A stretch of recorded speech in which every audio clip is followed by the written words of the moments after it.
like March. That always did seem to be. So if you, I don't know Not when that. exactly they have And yeah, we'll bring that suggestion forward. It's okay. Possibility. And there's other, let them.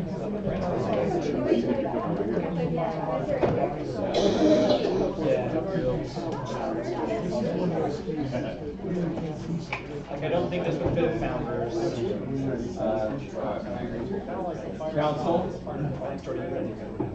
Council, I'm going to call us to order. Call us to order. Again, we're in public session. We're with the Syracuse City Council. We have adjourned from our work session meeting that was held in chambers. We are now in the conference room where we can discuss things over a table, which is our normal process for a work session. We were on item number 2, the final plat for field subdivision phase 1. Noah, do you want to bring us up to date there? Yes, this is a final plat.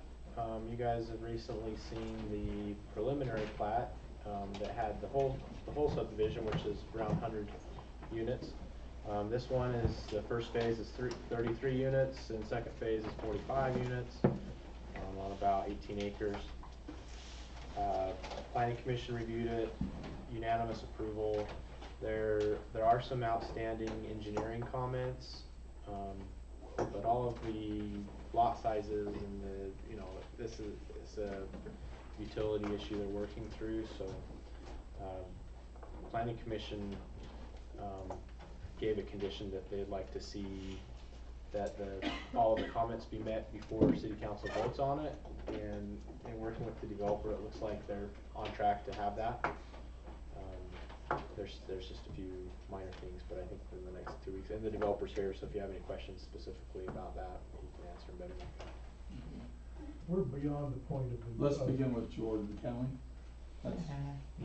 So my only thing is, can you remind me what we're doing with parcel A? Parcel A is 20 acres, so let me pull up probably the best way to show this. Yeah, so it's just going to be a field. And so I'm still opposed to that. I think if we're going to get green space in a cluster, it needs to be usable green space. So the decision is not whether or not we should take the field, because we've already agreed to that in the annexation agreement. So this is an administrative decision about, does this final plat meet our ordinance? Yes or no? If I may clarify, this is really, they're beyond the point of vesting, right? Oh yeah, they have Yeah. preliminary plat, so the So whole at this field point, thing is it's really kind of just like, academic. Does this meet the ordinance or does it not? It's administrative. In which case, this is really about, do they meet all of the comments, because that's the comments that are required. So that's really this, I mean, I don't want to oversimplify this, but it's really simple at this point. once you get the final plat, yeah, it's You can't about pull meeting this the out. ordinance. Yeah. I'm gonna get around. Yeah, let's start with Lisa. Lisa? Oh, no, go ahead, I'll one time. Okay. Okay, just really quick, just want to make sure that with the land that we also receive the water shares with that portion as well. We haven't received the land or the water shares, but that's Is the that in agreement. that is in the agreement? I just want to make sure the water shares are in there as well. Yep, we're planning on receiving Okay. that. If you guys want to have a conversation about what to do with the land, or that would be a separate It's a item. Right. No, I just want to make sure that was in the contract. Okay. Doug? And Dave? You're good. Can we place this on consent? Yes. Okay. Cassie, would you? I'd rather. I still don't like the fact that we're just getting a field, and generally in R1 clusters, it's developed space. To speak to that, I mean, we can't plan it until we own it, and we get it at the point of a final plat, right? So at that point that they get permits, then we get the option to do with it what we're going to do. Okay. But, I mean, the whole reason this got approved is it's an R1, and the R1 cluster was an option, so it met code. I know. Doesn't mean I like it. I don't disagree with you. I'm just saying that there are some times where this is academic. Jordan is right though, usually in a R1 cluster, or now just cluster, Yeah. the open space would be required to be amenitized. Right. So you're right, but it was a annexation agreement kind of negotiation that was already done in exchange for, cause they're actually offering more than what would be required in the open space, and so they're giving us more land and water shares in exchange for maybe the tennis court or whatever they would have put in, or pickleball court. And we can move it off a consent agenda if you wanna discuss it. It doesn't have to. I'll support whatever. We can discuss some more. But we can all agree that it needs to be on the agenda. I mean, I agree we're past where anything can really change since everything is pretty much finalized. I just have never liked this whole thing the way it's laid out, but I know that it is what it is at this point, but I understand they're giving us more than they need to, and I guess that's where, this could be a park that we could build in the future or We have something to like do that. something, And so as long as we make sure that, or the future councils do something with this so that it serves the people in the cluster, then I guess we can move it forward. Do you want it on the consent agenda, or do you wanna debate it more? yeah. Just put it on the agenda. I think it's worth discussing. Okay, let's put it on the agenda, Cassie, just as an agenda item. Okay, let's go to item 3.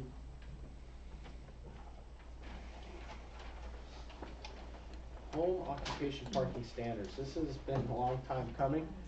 These are actually two separate things that the planning commission looked at 2 different times.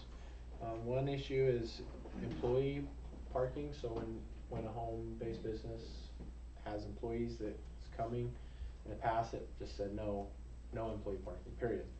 And then for home-based businesses that have large trucks, in the past you could have one, and if it was a really big truck, you'd have to get a conditional use permit.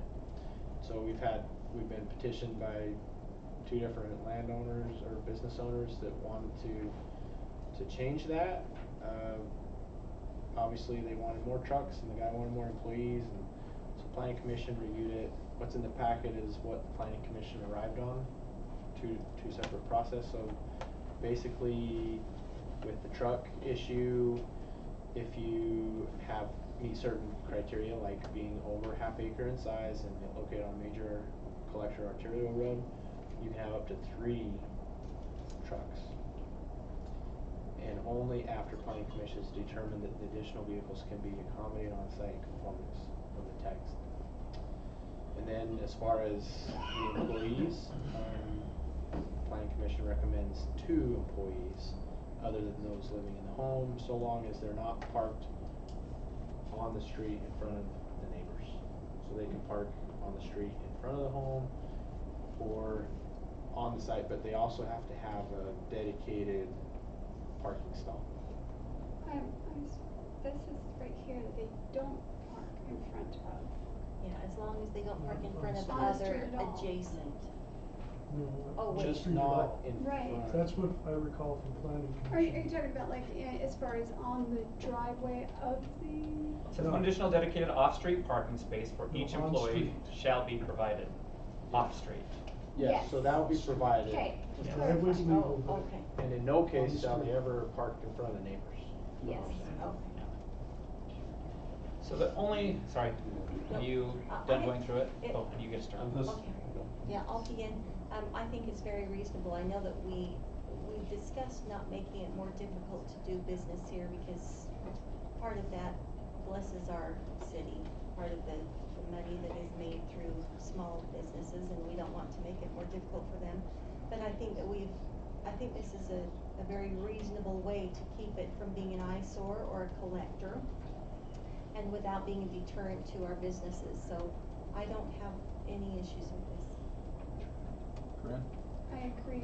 The planning commission did a really good job about going through what we suggested and then negotiating down to this, and I really like it. Doug? Yeah, I like it, but I just want to make sure that it's practical. So, for example, the resident who brought this to our attention, Which will one? he be on 2700? Okay. Will he be able to park the way he's parking under this under what's proposed? That's a good question, because I haven't looked at recently how many trucks he has now. My guess he has more than 3, so Okay. even with this, he's probably still gonna have to change the way he's doing business a little bit, but it's more than what he was allowed before. Okay. Correct. And I mean, we do wanna draw a line someplace, Yeah. cause it could get ridiculous. I think- But I wanna make sure it's practical too. Sure. 3 trucks is a lot of Yeah. trucks. Alright, and I feel good about it. Dave? I think it's all been said. Consent? Well, I still want my turn. Okay, oh, yeah, okay. You're out of place. Yeah, you are. Doug took my spot.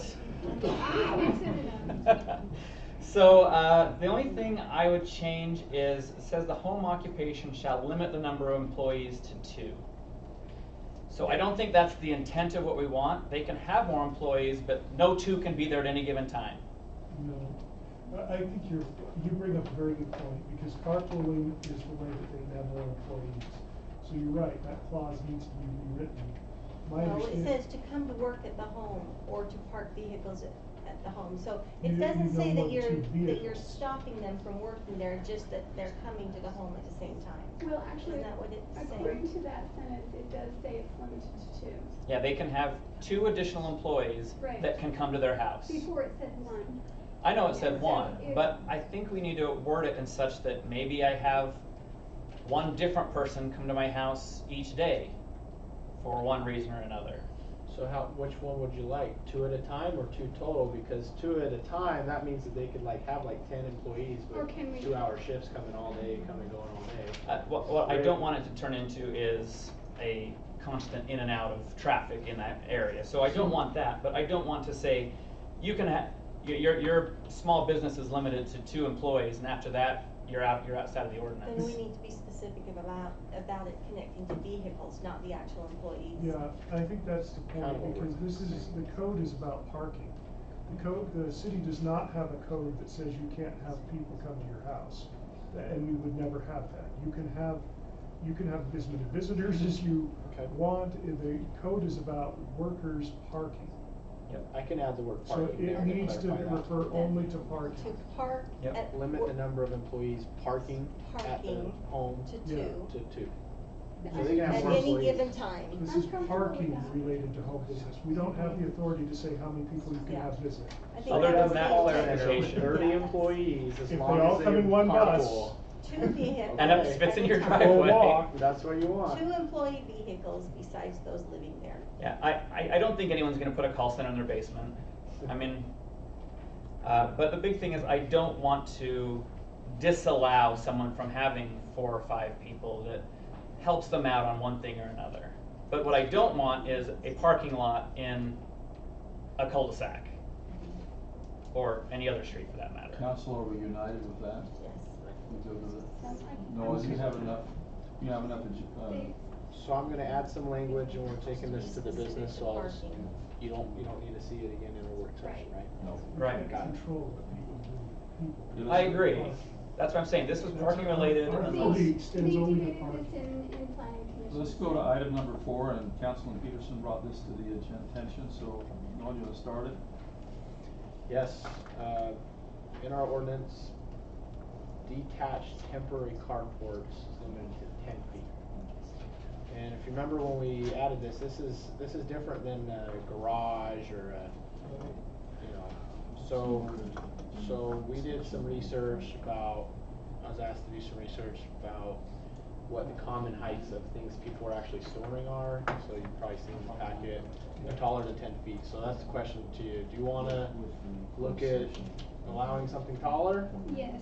The whole purpose, The reason- the most common usages are not buildings, so yes. The reason the arbitrary height of 10 feet was suggested was based on a recommendation by staff at that time, saying that most boats would fit underneath that, and we said, are you sure? And they said, yes, so if it's not working out, we can adjust it. The problem arose because the resident that brought this to you guys a couple years ago, built his, and for his purposes, he needed 9 feet, so he ordered the 9-foot version. Well, the way that builder did it was, that's 9-foot lake. Nine And then it feet. rises, Yeah, it rises at a up peak to is probably what's 11 beyond, or yeah. 12, and so, Yeah, so, so I was gonna suggest 12 feet, but I don't know if that's enough now that Noah's done It it. Well, looks so, like so it's Utah not- specifically calls out 14 feet. Yeah, highways. it does, Yeah. for Here highway. we go. Bridges So I guess we'd be safe, right? I would just say if it's legal in Utah, it can be legal in Syracuse. Yeah, 14 feet. Okay. Do we even go higher though, because, and I'm not, and here's the I only don't reason. want think I don't want a carport hall like Garage Mahal or anything. I don't either. We have one in our. Okay, I don't either, but our neighbors do. the whole point is that we're trying to allow people to store some kind of recreational vehicle in a proposed carport. Because that's a way to cover and protect your investment. Recently, I came across someone who is on here who has a sailboat. And we are right near the gateway to Antelope Island. So were that ever, not that we have enough water in the Great Salt Lake anymore to do that, but if the marina were to come back in fashion, do we allow them to store their boat by their house? Or do we not? I hear your argument, but I think this is actually a protection. If it doesn't fit in your carport, it won't fit under the bridge on the freeway. So if we're saying But you 14 is don't. okay, 14 has gotta be the underneath clearance of this. So But that does at seem eight- pretty high to me, and At it eight, depends you're on what high. house it's next to, on how it looks. It's true. And that may want to be part of our consideration. I mean, what if this is taller than the house itself? Do we have an issue with that? I would not recommend I would have an issue with I wouldn't with the recommend carport it. taller than the house But- next to But it. then you're telling people what they can and can't own. Yeah. Right. And what you can protect on your own property. Right. And then you're getting into Well, you a can't lot of build control. Yeah. My Council? dad puts a tarp over his trailer. In the economy of time, can I make a recommendation? This is a land use thing and have to go to the planning commission anyway. I'll send it to them Maybe first we then. send it to the planning commission It'll and just let have to Noah come work. back to us again, so. Let him work through it and come back with height restrictions that's. Yeah. It's the good news, we don't have to figure this out right this second. But we wanted to bring the issue to you, so are you okay if we send that to the planning commission? Yes. Sure. Item number 5, general plan. General plan. We've been working on this for a little while. The draft version of the document is in the packet. I think I've addressed all of the comments. We've had a lot of good conversation. I amended the housing, put a lot of work into the housing section to try to make that more straightforward, and I put the analysis into the appendix. I made a change to the general plan map that we talked about on Route 193. Change that from brown to red. Change RC Willys to red. Trying to remember what else. I think Change those little commercial zones. Yes, by the freeway, thank you. By the freeway entrance, I changed that to commercial. Yep. I think those are the big ones. So I feel like we've worked really hard on this, and it represents the process that we've had. Feel good about it. Thank you for putting in that appendix in the back. The state will be happy with that. David, do you want to begin our discussion here? I think there's still some work to be done. I do agree that it's come a long way. But I don't know that we're finding consensus either, because I still think that if a general plan is truly general, we probably don't want to put architectural standards in it. There's suggestions anyway. We've never denied somebody because they came to us with something that didn't fit our general concept, and I just think that's way too vague anyway. I think that the brown zone that is over Fremont Park is out of place, because I don't ever believe that that's a housing zone. That's designated a park, and no matter what its future is, I don't want it to be high-density housing. But that's, again, my concern with that spot on the map. To be clear, it's also general commercial and professional office. Yes, and that may be a possible use, but you can also make it red. And if it's red, then professional office is still welcome in there. Sure. But if you make it brown, then it's both professional office, and possibly high-density housing. And does that even fit anyway? Because I thought one of the requirements of the brown zone, as we're calling it apparently, Is it has to have. is it that it has to be on a mass major trans- arterial? Or mass transportation accessible, and it doesn't need. Doesn't have either of those. So I think that it either needs to go red or, right now, I mean, technically it's green. So it kinda ought to stay green until we actually take an action. We're talking Are about you the, talking about this is a general plan for 2050. this? Right, So- but what I'm saying is, under no circumstances does that meet our zone for that, because It doesn't agree it with the rest doesn't of the have general plan. a major arterial. It will shortly have one. Talking It's about- been announced in. Not Where? directly onto it. Talking about West Davis corridor will be right by it. They will have to drive through this But you park have to go to through get another to a area. road that, You to can't an access arterial. You So, can't pull right onto the highway. so the brown is high-density residential, and it contemplates the use of some zones that would limit that. Like the PRD is what you guys are talking about, has to have the frontage. As But that doesn't necessarily mean that just the PRD. It's more of a guiding document, it's a vision. If you want, I can change it to a different color. But I just think to it ought to be green clarification. until we take an action. And see, I'm Because it okay. is green. So if that's the case, then everything should be green. Do you know what I mean? It's No, not because it is done. designated parking. I actually think it should be red, simply because the only difference between commercial and high density residential is that high density residential has a PRD Yep. Mixed use. or a mixed use, and both of those would not be allowed in this location, I could which go- makes it I could go- commercial. And I that's could what I go say, with I can go red. red, Mhm. but And I then can't have go slopes brown. red everywhere. Right. Yeah, if we can't do a PRD there, then we don't need it to be zoned that way, then I could change I it agree red. with commercial. let's just me see nods heads, red? red. Red. Red, Red'll be That fine. makes sense to me. okay, all You right, know, it seems like you're qualify for there. mixed use. Another thing I forgot to mention is that I changed those pictures, so Yeah, you brought I up noticed those architecture. pictures. They're were now on. pictures Now of our they're community. current Pictures things of instead us. of Thank you, imaginary. and it gives them an idea. And I added the sentence, these themes are not required on all structures, but are an indication of the general preferences of the community. So that was my attempt to kind of land in the middle. I know what Councilmember Mon asked for, but I also heard what the other council members said too. So that was my effort to strike a balance there. And I did recognize and appreciate that you used at least pictures from our community, but like I said before, their buildings, all of our newest buildings don't conform to this, and we are not I'm grateful for them. I think they're variety that's needed in the city, so I don't believe that this is a good thing for a general plan.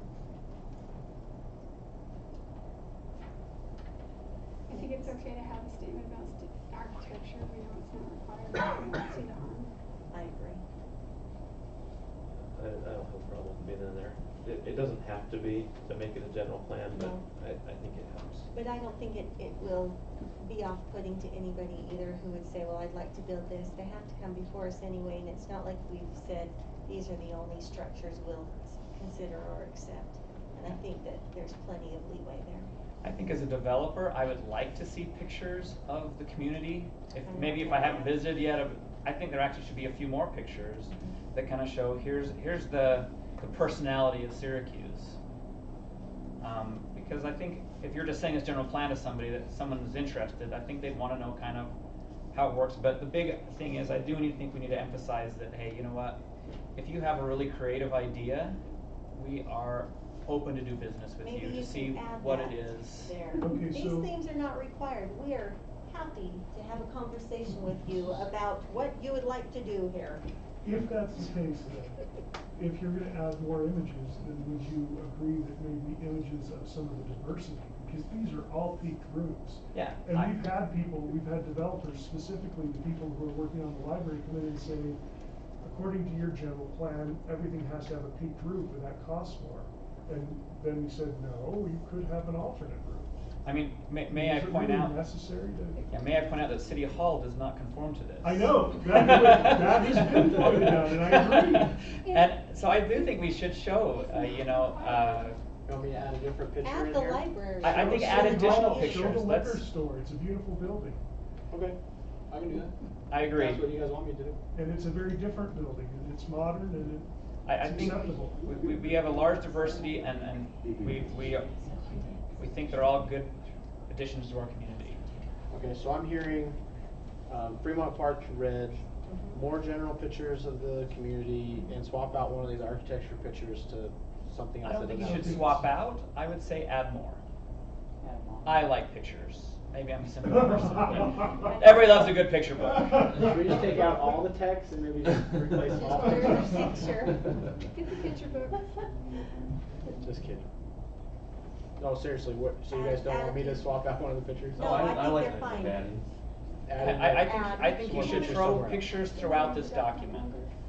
As you're putting stuff in, I mean, just show them who Syracuse is and what we like about Syracuse.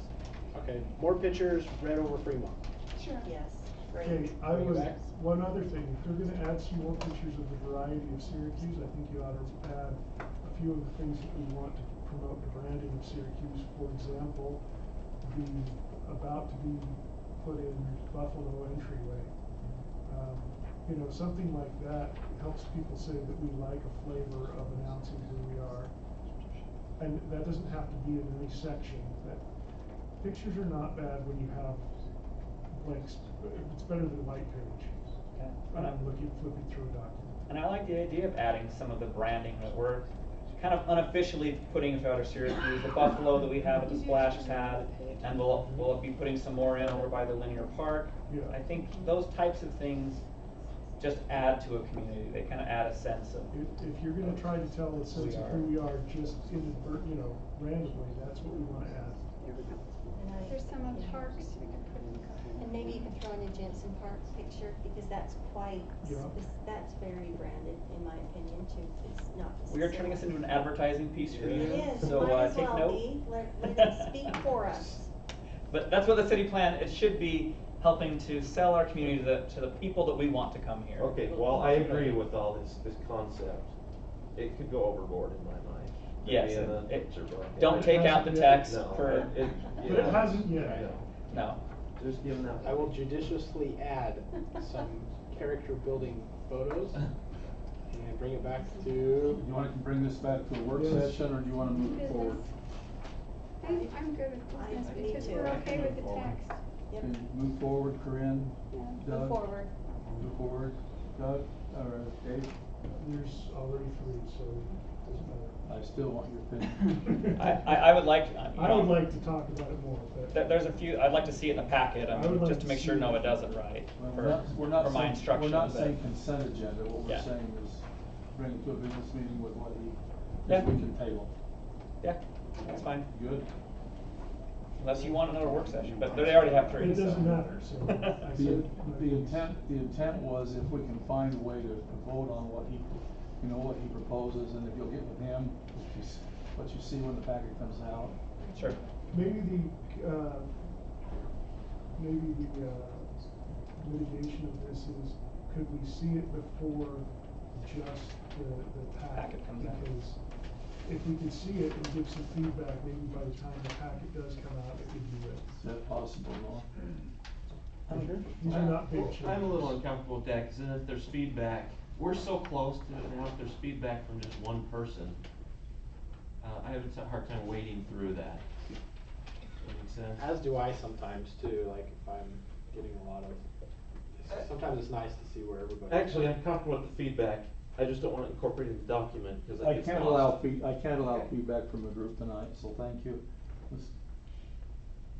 My only request is that when we put it on the agenda, it was brought up today that, it's not clearly labeled on our agenda, this is the general plan.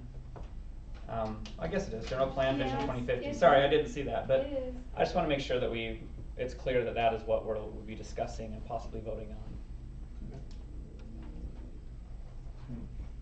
Let's put it on the agenda with the possibility of maybe taking action on it. Know if you'll get that out to them earlier so they can peruse it. Sure. And then let's put it as an action item, and then if we need to table it, we can. Okay, let's go on to item 6. Mixed use. This is something that the planning commission's been working hard on, and something that you guys have directed the planning commission to work on. This would be, the acronym would be MXD.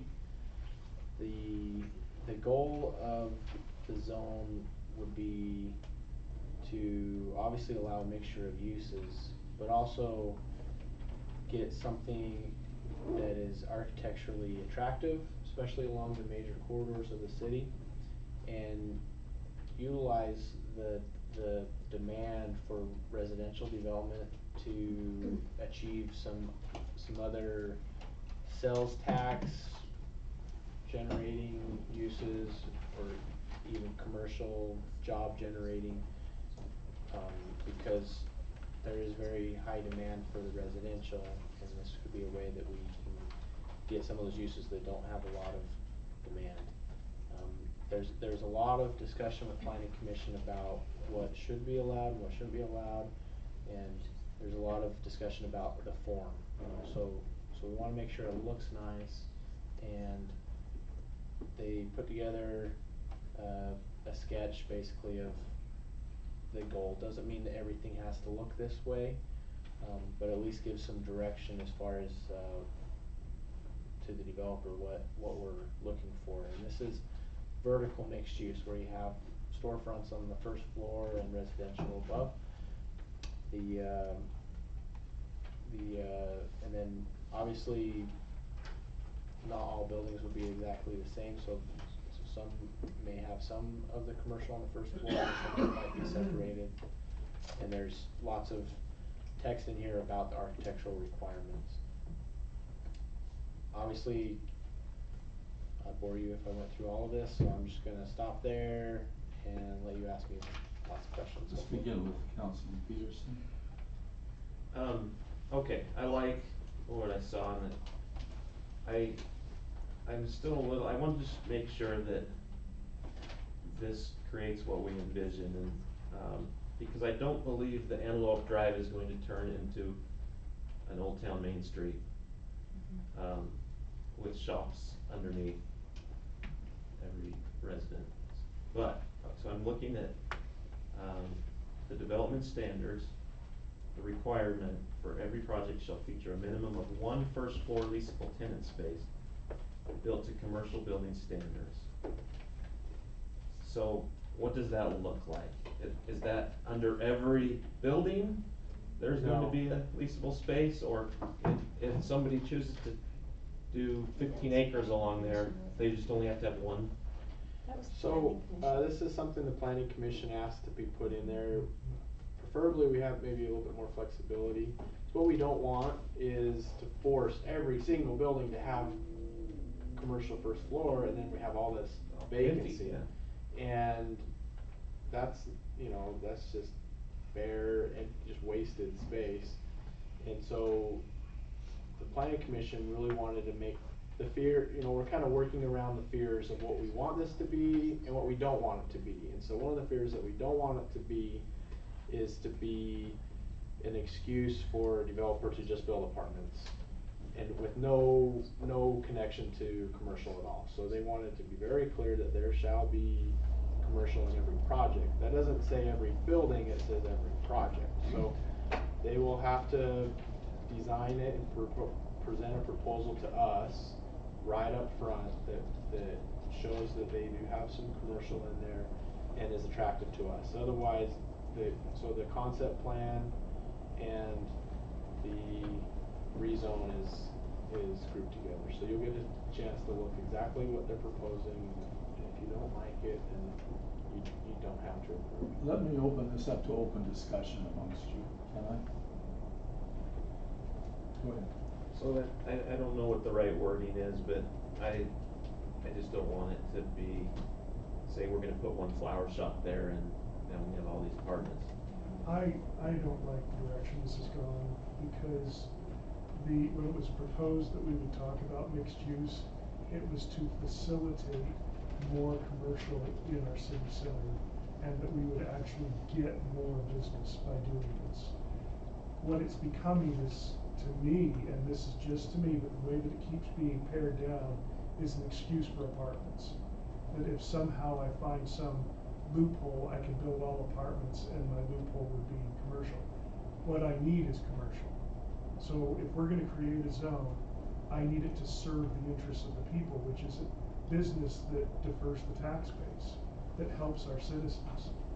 I'm willing to give up a few apartments above businesses that pay bills for the whole city, because then we can shop and our citizens can be relieved of the burden. I'm not willing to add burden by just saying, I'm gonna let you build 5 apartment buildings and in one of them you put a gym. That doesn't work. Along the same lines, I think this has to be a value add to the community and not just an apartment zone.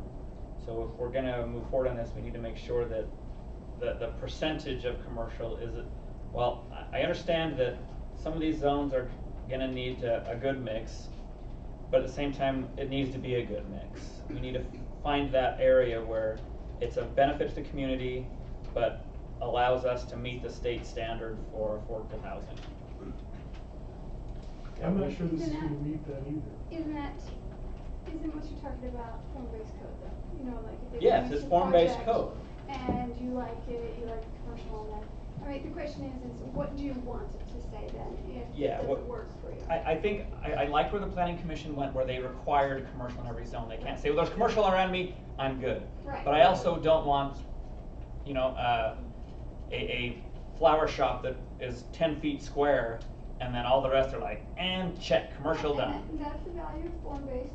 Mhm. So So what do you form-based want meaning, other than meaning that? that we'll say how much of each space So has they to have be to present to designated us a plan before every they get time. authorization. So then Yes. this wording is too specific then.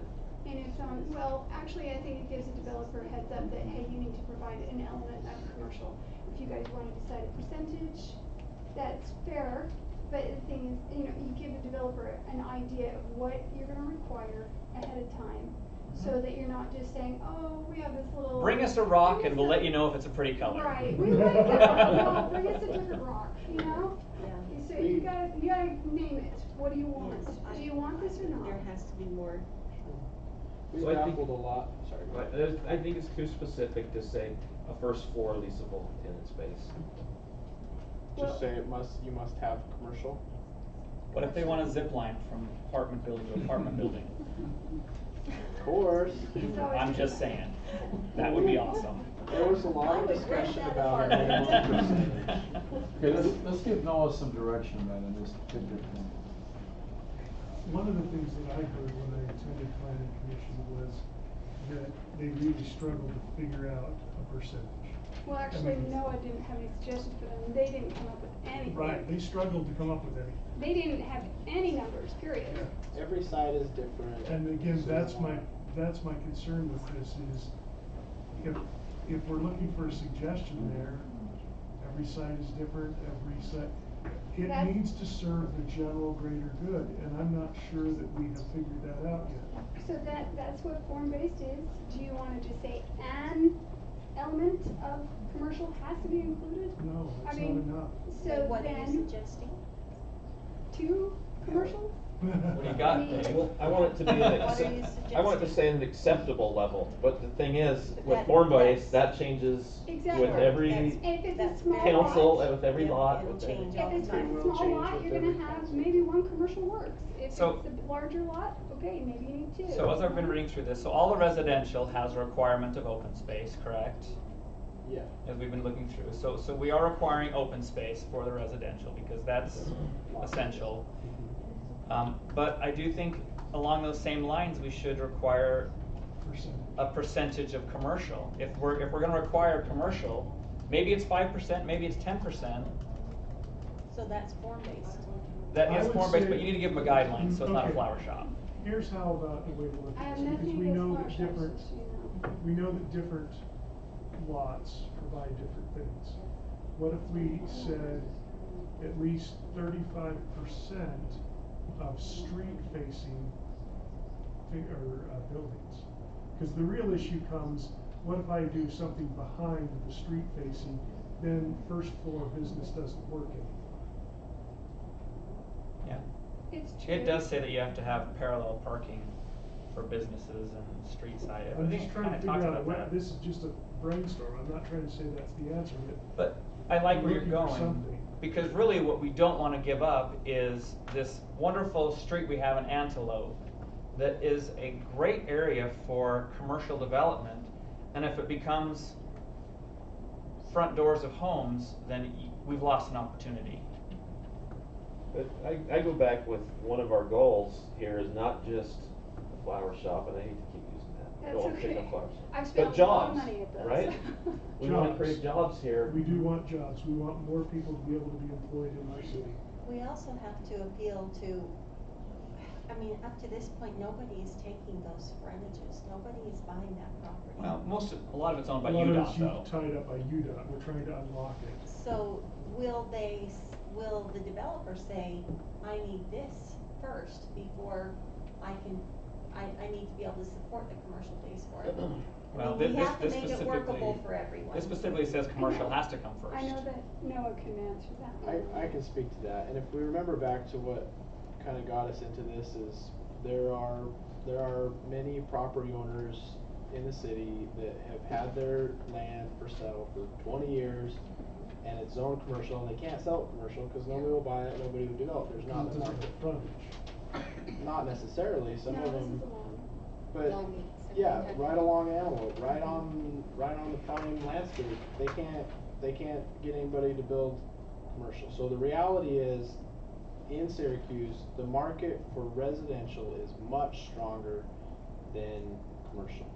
So, and I've heard a lot of discussion about a minimum percentage, and Lisa hit it on the head with a developer. When they build a project, they have to get a loan, okay, and they have to start paying on that loan, okay.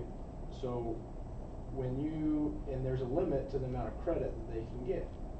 So usually a developer maxes out their credit on one project, which is if you're trying to pay back a loan, you gotta have income to pay the loan back. So if you build the office and it's a spec office, there's a chance that sits vacant longer.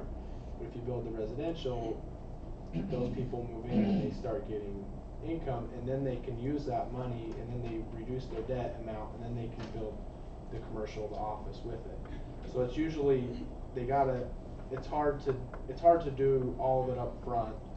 And if they do, maybe it's a lesser amount up front, and then the general master plan that we approve has the office or commercial in the second phase. So my point is, you hit it on the head, is that it's really hard for the city to require this really high percentage of commercial, even though that's what we need and that's what we want, but it may not be what's feasible. And so we might just price the same landowners out of the same situation where they can't sell their ground to a developer because the developer won't build this 50% Here's where commercial. I'm at on it. If that's the issue, that we're just going to make it impossible, then maybe Syracuse isn't ready for a mixed-use zone. Maybe we're not there, because I do not want to put a tool in place that will just become an excuse for apartments. If that's what the purpose of this is, I'm not for it. And The purpose was for business, and if we don't think that we can design something that sustains business, then we're not doing anybody any favors. I've seen a couple proposals, and one proposal includes a couple hundred units of apartments and about 20 or 30,000 square feet of office. So it's significant. I mean, we'd be getting quite a bit. Another proposal has about 20,000 square feet of commercial, and then like 200 units of residential units. So all of the proposals I've seen, they're willing to provide some of the commercial, but if we view it, I mean, I don't think we should view it this way, as apartments are this like necessary evil. I don't think that the apartments are evil, but if we view it as a tool to get what we want, we can get what we want. We might not just be able to get, you know, I mean, it's that ratio that we keep talking about. So like Doug said, if we can keep it open and maybe not have an amount, and then when you see the proposal, you can decide if you like it or not. But you're right, you can't control future councils. The future council might just write a straight up apartment zone, and there's nothing you can do about it. Always a possibility. I mean, Drew direction we gave Noah from the beginning was form-based. Yeah. Yeah, but I'm still. I just wanna try and emphasize that I do wanna try and maintain business frontage in all of this. Well, Dave didn't have a bad idea of the, of the facades along commercial streets, that's where we wanna group it. I like that. Corners and facades, and we, already in the ordinance, we talk about, if you're on the corner, or if you have street frontage, then that's where the commercials should be located. Another thing that I was for in the proposed versions of this was that as it gets closer to because we're talking about a lot of lots along Antelope that are not big enough for big box, but we're not attracting the Main Street strip mall or Main Street look either. So if that's the problem with those properties, one way that we buffer this is that we limit the heights according to the vicinity of detached housing. So that, what I'm suggesting that I like in one version was that if you allow for something like apartments above a shop on the main street, but behind it maybe you allow for something, but to limit the height because you're closer now to residential. So we're not just going towers of apartments, we're limiting. Well, we've discussed this and said we don't want it to feel like it's encroaching on the main street either. So it could even just be an up and down. So we have residential behind it and we have the street frontage here. We don't want some 4-story thing making us feel like we're driving down a New York street. Clearly that's not what we're talking about, but I think a tapering idea is, to me, is more appealing so that I don't feel like my street just shrunk and I don't have the feeling of an open space. One thing that I brought up to Brody and Noah earlier is I've done for work, I've been sent to a few cities that do things a little bit differently. And some of these cities have a one-way street off of a main street so that there is a buffer zone. Yeah, we don't do that here, but if we were to do that off Antelope where you limit you basically make Antelope an easier to traffic street because you limit the number of curb cuts because you're only going to get them at the major lights, and then you travel a side street. That puts a tree line buffer between you and the higher speed area. Yeah, IBI study had several of those cuts from the I didn't like it where it cut through in front of our grocery store, but yes, there were Yes, places and that it I'm worked. just saying that, yes. But the concept has been The presented. concept works. Exactly, and it's easier to travel, even by foot, it's easier to Yeah. travel. And that's totally acceptable, I mean, and it makes sense for this type of situation. In one of the cities that I visited in Texas, they actually bring the sidewalk, the storefronts closer to the sidewalk because it's already just a one-way traffic. It's a much slower pedestrian area, and it makes it have a more peaceful feel. Yeah, that's something that we San thought Francisco? about in, for the front setback, if you have a certain streetscape, Yeah. you can reduce your setback. Right. If you have, outdoor. Streetscaping. Thank you, plaza seating, on-street Yes. parking and stuff like that. See, these are all great potential ideas to me, and that's why I wanna leave this general enough that Someone could bring this to us. somebody more creative than me can bring it to us and show us what could be. We've talked a lot about a percentage, but maybe the most tangible thing I'm hearing is under 2, where it says mixed use. Every project shall feature minimum first floor, just remove that. And just say. No, I think that's okay, but we need to clarify that first floor is, street accessible, and I actually think if you wanna go out and look and see what a good percentage of that frontage should be, I think that would be a good. That's pretty Good addition. hard considering, somebody's gonna bring in something for 3 acres versus something that's 10, you know what I'm saying? Yeah. If there's a percentage? Well, yes, no, but see, the thing is, if you have one store on a small lot, or 2, or, you know, it might end up being more, it might end up being less, but if you like it, if you like the business, then you go for it. That's the question. Yeah, I'm not saying that I think there just needs to don't be a wanna minimum, but what I don't need to do is I don't need to say a maximum. I mean, I'm happy if they want to do the whole thing as a business.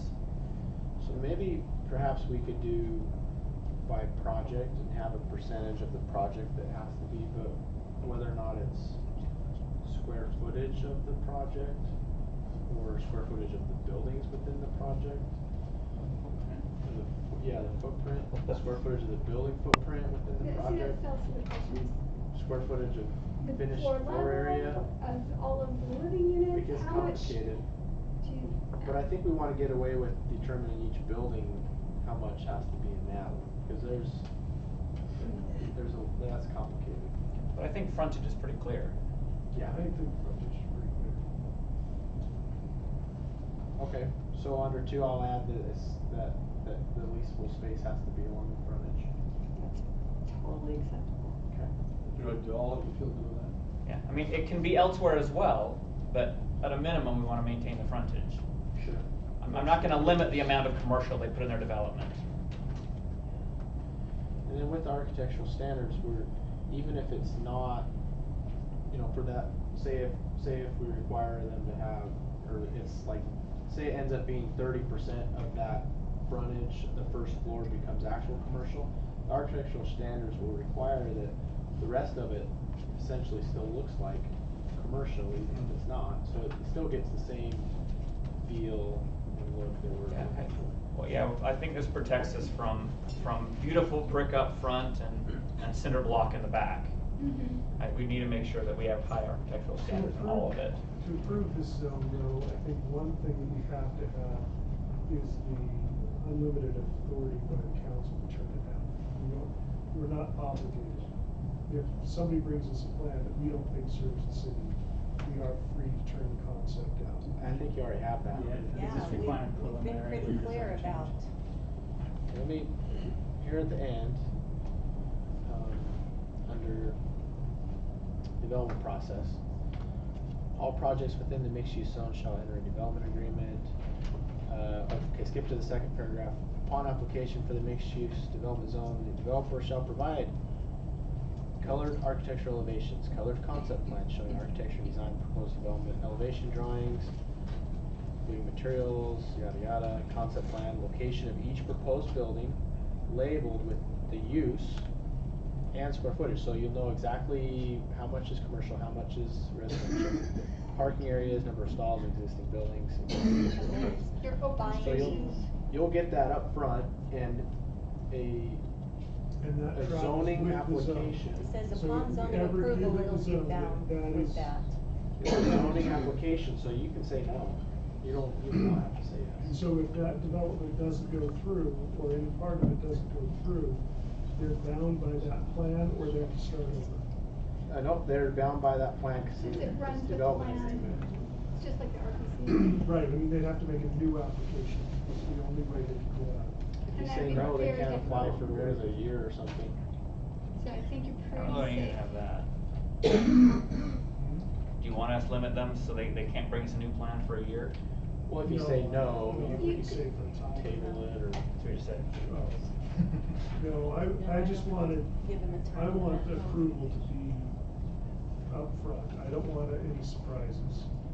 And I don't want any, That's what we're we've trying. had that before, where somebody got approval based on one plan and then met the ordinance, and that's not gonna fly here.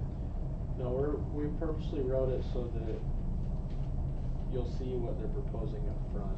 When did that happen, Dave? And it's our fault. Happened with Jackson Court. They Is there- brought us one plan, and then they, after they got approval, they changed, added units, added lots, and changed the access. When was that? I think we need to be very careful about. This would be a concept plan, and so all of the number of units, the orientation, the architecture, that'd be all set, but obviously between concept and preliminary, sometimes there's minor modifications, but it's not gonna be redone. Council, I'm gonna, in the economy of time, call discussion on this. I think we made some great progress on this. Noah, would you take the feedback from the council and then come back and we'll bring it back to what bring it back to a work session.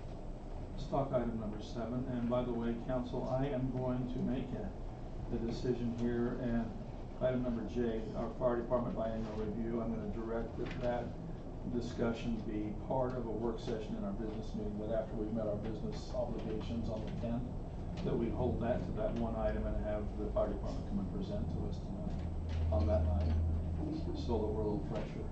Tabling J. Tabling J, unless you have opposition to it. Okay, let's go on to item 7. Okay, the goal of item 7 is to make sure I heard you guys or what you wanted before we go down the road too far. So in our retreat and in our deep dive, we kept hearing economic development plan, economic development plan. We want a plan. So the mayor and Brody and I have been working towards really making sure that we have a good strategy moving forward as a city. That strategy is here in your packet, so I wanted to make sure if we're in the right neighborhood. If not, but that there would be basically 3 points. There would be first a subcommittee. Brody's made this awesome diagram here.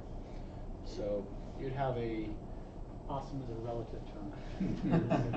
You have a low one. nicely done. City Economic Development Planning Committee.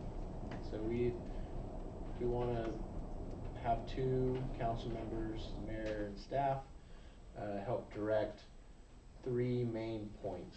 So 1 point is a long-range financial study. So we hear a lot of worry about what's going to happen in the future as development impact fees dry up. What are our sources of income? What are our expenses? Are we going to be able to pay for that road or whatever in the future as things change? So that could be done, you know, with the guidance of that committee. Next one is a strategic economic development plan, and that would entail, I don't know if you've heard of the term retail leakage study. There's a lot of advanced metrics that they can use based off of sales tax numbers and zip codes and seeing where people are shopping, where people in our community shop, and what kinds of goods and services people are spending money on that aren't available here. So you can target industries that we need to go after. They also have, sounds creepy, but apparently it's anonymous. They have cell phone data, so they can tell you times of day, where people go, where people are from when they shop in our city. Location services on.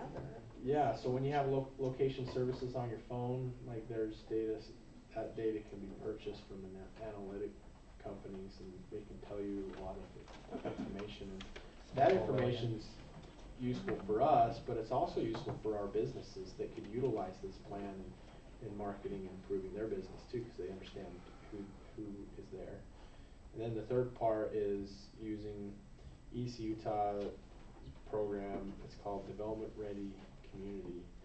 It's involved with, it has multiple steps within the process, but includes an analysis of our strengths and analysis of our sites, and it really helps get us plugged in with the state level leadership, so that as projects come through the pipeline, they're familiar with our land and our story and our what we have available and what our strengths and weaknesses are.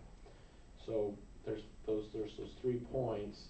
We would do the long range financial study and the EDC Utah first and get that information, and then that could be rolled into a document that would be our economic development strategy, all of course with the committee. So we're not hiring people to tell us what to do. We're telling them what our vision is, and they're providing some data and helping us with that. So does that sound what you thought the economic development plan should be, or is it different? No preconceptions about that, so thanks for the presentation. I do like being ready this EDC Utah rating that is really good, because there's situations that we've had that we could have capitalized off of. So that's really good. You gonna go? This is not what I expected, sorry. That's why we are here. Not only is it not what I expected, but, I am no longer, friendly to subcommittees or task forces. I think that it eliminates the voice of the council. I think that it's not good. I think that, so I do not agree with that at all. I don't like the fact that there is a trend in, well, not a trend. There's an opportunity with lots of government to say, let's go pay for a study, and you pay somebody to tell you what you want to hear. And so I'm very against those kind of studies. I'm very in favor of data-driven studies. So when you say that we could acquire some hard data and see where that leads, I'm all for that. I am not for these consultant-driven studies where somebody comes in and says, what do you want me to put in the report? Because that's essentially what happens in those. Somebody tells them what they want them to write up as the opinion, and then they come back and present to council. This is the fact. I don't know that I agree. So I do understand the EDC Utah Development Ready Communities. I have looked into that before. I think that's a good thing. But we need a better strategy. That I think what's not included in this is how do we attract more business? Where do we find them? What are the activities that gets them interested in our community? What are the factors that we need to have in place that surround that? Those are all things that I think are more pertinent in business development, which is what I do for a living. I need to speak to people often and try to find out what those common things that they tell me are, not what I'm going to tell them they need to do to be here. Brody and Noah and I have been meeting with a number of people. Why don't you bring them up to date on some of the results that we've had with meetings? And I think the path that we're going down, Dave, is you're defining. I think we are. Yeah, and I think that's what this process that is outlined here is intended to produce, right? It's this isn't the economic development plan. This is an approach on how to develop our economic development plan.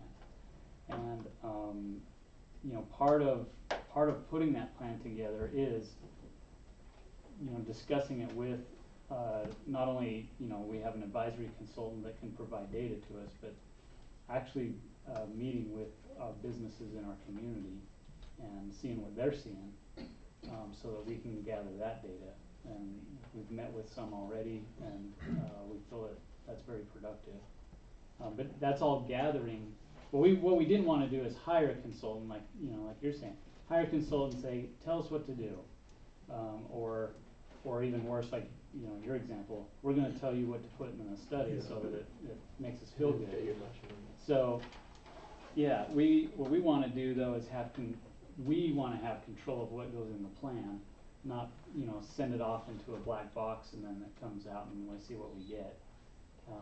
That was something we discussed earlier in previous meetings, and so we wanted to make sure. A little bit of that's happened before when somebody comes in and says, I'm now going to tell you about your city that I know nothing about. Mm-hmm. And those of us around this table who have been very intimately associated with the city go, oh, there's so many things you overlooked. But it's because they're not from here. They didn't take the time to understand this city. Yeah. And so the last thing I want to do is have somebody try to treat my city like San Francisco or Wisconsin, or this is a different animal. I need somebody who gets it. So, Dave, I believe this process represents that wish we all had not to hire it out. I don't understand the concern still that that's what we're gonna do. So when I say that I'm concerned about subcommittees, if we have to do this in open public meetings, because there's 5 of us, 5 voices are better than 2. Because I just think that's important. I really do. I think that we had shortchanged ourselves a while back with too many. Yeah, there's a balance there, right? With subcommittees, you can meet more frequently and you can move faster than with the council. The idea here, and as you see on the chart there, if you wanna move that up. The idea here is that the subcommittee is regularly bringing back, and we are discussing it here in the council meeting of what, the updates on what's going on and where we're headed. If the subcommittee gets too far out in left field from the entire council, that's a bad thing. And so the idea here is that the council is steering the ship, but the subcommittee are the legs, doing all the legwork. Well, I'm I not think trying there's to a cut the great council deal of value in hearing from, if the committee is made up of business owners. They know better than anybody what their issues are and what brings them here and keeps them here. And so I do say there's great value in the people who are actually in the trenches rather than us assuming what's going on in the trenches. And so I think if a study is done with our people, not bringing someone in from another area, but within our own city, there is value to me in discussing what will bring growth through the business community. We as a council really need to decide what we're willing to provide for businesses who want to come here. Because really that's the playing field that we are on. It's not necessarily fair. A lot of people are like, oh, well that's playing, using government to attract businesses. Well, that's what every city does. Every city, and we have to play on the same field or we're not gonna get them. We have to decide what we're willing to give, what we're willing to provide, like with our own, say, building them, their water lines. Whatever it is, we need to figure it out, what we're willing to give to attract them. That's part of what this should be as well. Whether it's money, tax monies, or whether it's infrastructure, or even discounts off of some land that we own. We have to decide what we're gonna do to entice them here, especially being a dead end right now. I'll let the study to determine all of that, but the big thing is, in all of this, I think I'm okay with this plan. I can go either way on the subcommittee, but I do wanna emphasize, as far as advisory consultant, it sounds like you guys are saying the right things. I know last time we did a study, I was kinda new to the council, and I was so excited to see this thing. And it came back as someone who didn't understand the city and didn't. So as long as this is a data-driven, and the only thing that this advisory consultant is providing is perhaps an interpretation of the existing data and kind of helping us understand it, I'm okay with that. But if it's anything more than that, as in telling me what I do and don't want, then I'm out. As we've discussed this, the intent of that was just exactly that. Okay. Was this advisory consultant would provide us with data, and maybe with a little bit of an explanation on what the data means. The UDC thing is pretty explanatory. Yeah, what that is, it just helps us with the language. The long range planning over there is, we would suggest Science Bank and Susie, who helps us with long range planning, because what my concern is, the long range feasibility of, with the loss of Arcewilia and businesses leaving town, are we sustainable going, what does 10 years look like? And none of us have the expertise to do that. The purpose of this green rectangle in here was for that data to come in to that group of people, and that group of people would then write the financial plan and bring it to the council. And we have, if you don't want to do it in a subcommittee format, Brody mentioned the big issue there is speed. It's a little easier for two people to get together. We can do that in a non-public meeting and bring it to you, and then you can direct. So the intent here was not to, not to cloud the issue. Was to, the whole issue is, and I directed Brody, this plan will be written by this council. It won't be written by an outside consultant. We will have information from a consultant in the way of data. But everything that will be written by this committee. I think we're on the same page here. It took me back a little bit saying that you're opposed to it, but the more I hear you describe what you're after, those three circles, that's all data. That's numbers. Those these people are going to bring those to us, and then the subcommittee would be the one here, kind of sifting through that and deciding what our strategy will ultimately be. But, yeah, So like the the question, mayor says. I think the question before us is, 2 members of the council or all 5? I think eventually all 5, but I have no problem with it being 2 to begin with, to head the subcommittee to find out what the information is that we'll be analyzing. Considering what our, oh, sorry. Jordan? You're going No, I'm anyway? done. No, you're fine. Oh, sorry. So I guess in all of this, what do we think the time difference would be between the two? I'm okay with either. I don't have strong feelings one way or the other. If we wanna do a subcommittee, I do think that allows speed. If You saw the difficulties that we had in getting a budget date where we could all 5 meet together. That's the problem, you know, is getting all 5 of you together Yeah. in a room locked up. It's much easier to get 2 who can take counsel from the rest and report to the rest. That's why I support the task force. Paul doesn't like the word committee. The task force way is because it helps us move it forward, then it can be changed. we call it a tiger team. Tiger I team. hear that's a popular term. So, one of the problems another problem that I have is that we end up with, I mean, some of us have full-time jobs, and if you break this off to a couple of people, it sounds like you've already been meeting with Lisa Corinne, she's more familiar. I just went to the one meeting, the EDC, they invited all of us to. I just But responded. and my went. point is that, That's all. you know, you start doing this without excluding the same members over and over, I don't know that that's gonna, it's Well, not that's good. the same as the parks development as well. I don't know I'm not on that committee. And the same thing is true of everything. We are liaisons in many different positions, and in this specific one, it would be a couple of people set to decipher and transmit. So we're not talking about votes being taken. I think it comes across accusatory when you suggest that 2 people on the council wouldn't be just as fair in transmitting information. It would never occur to me to think that you aren't giving me full disclosure of what you're discussing on your committees.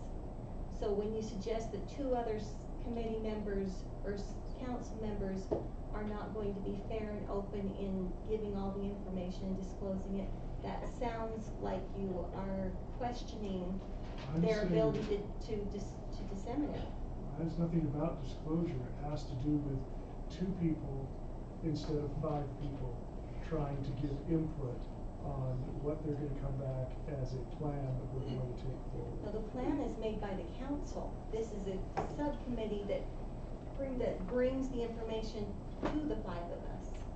Yeah. So say it's you and Doug, you go and meet with these business leaders, ask them, give them a questionnaire, ask them what their leanings are and what repels them, and then you bring that to us, and the 5 of us discuss it and say, so with this information, where do we wanna go from here?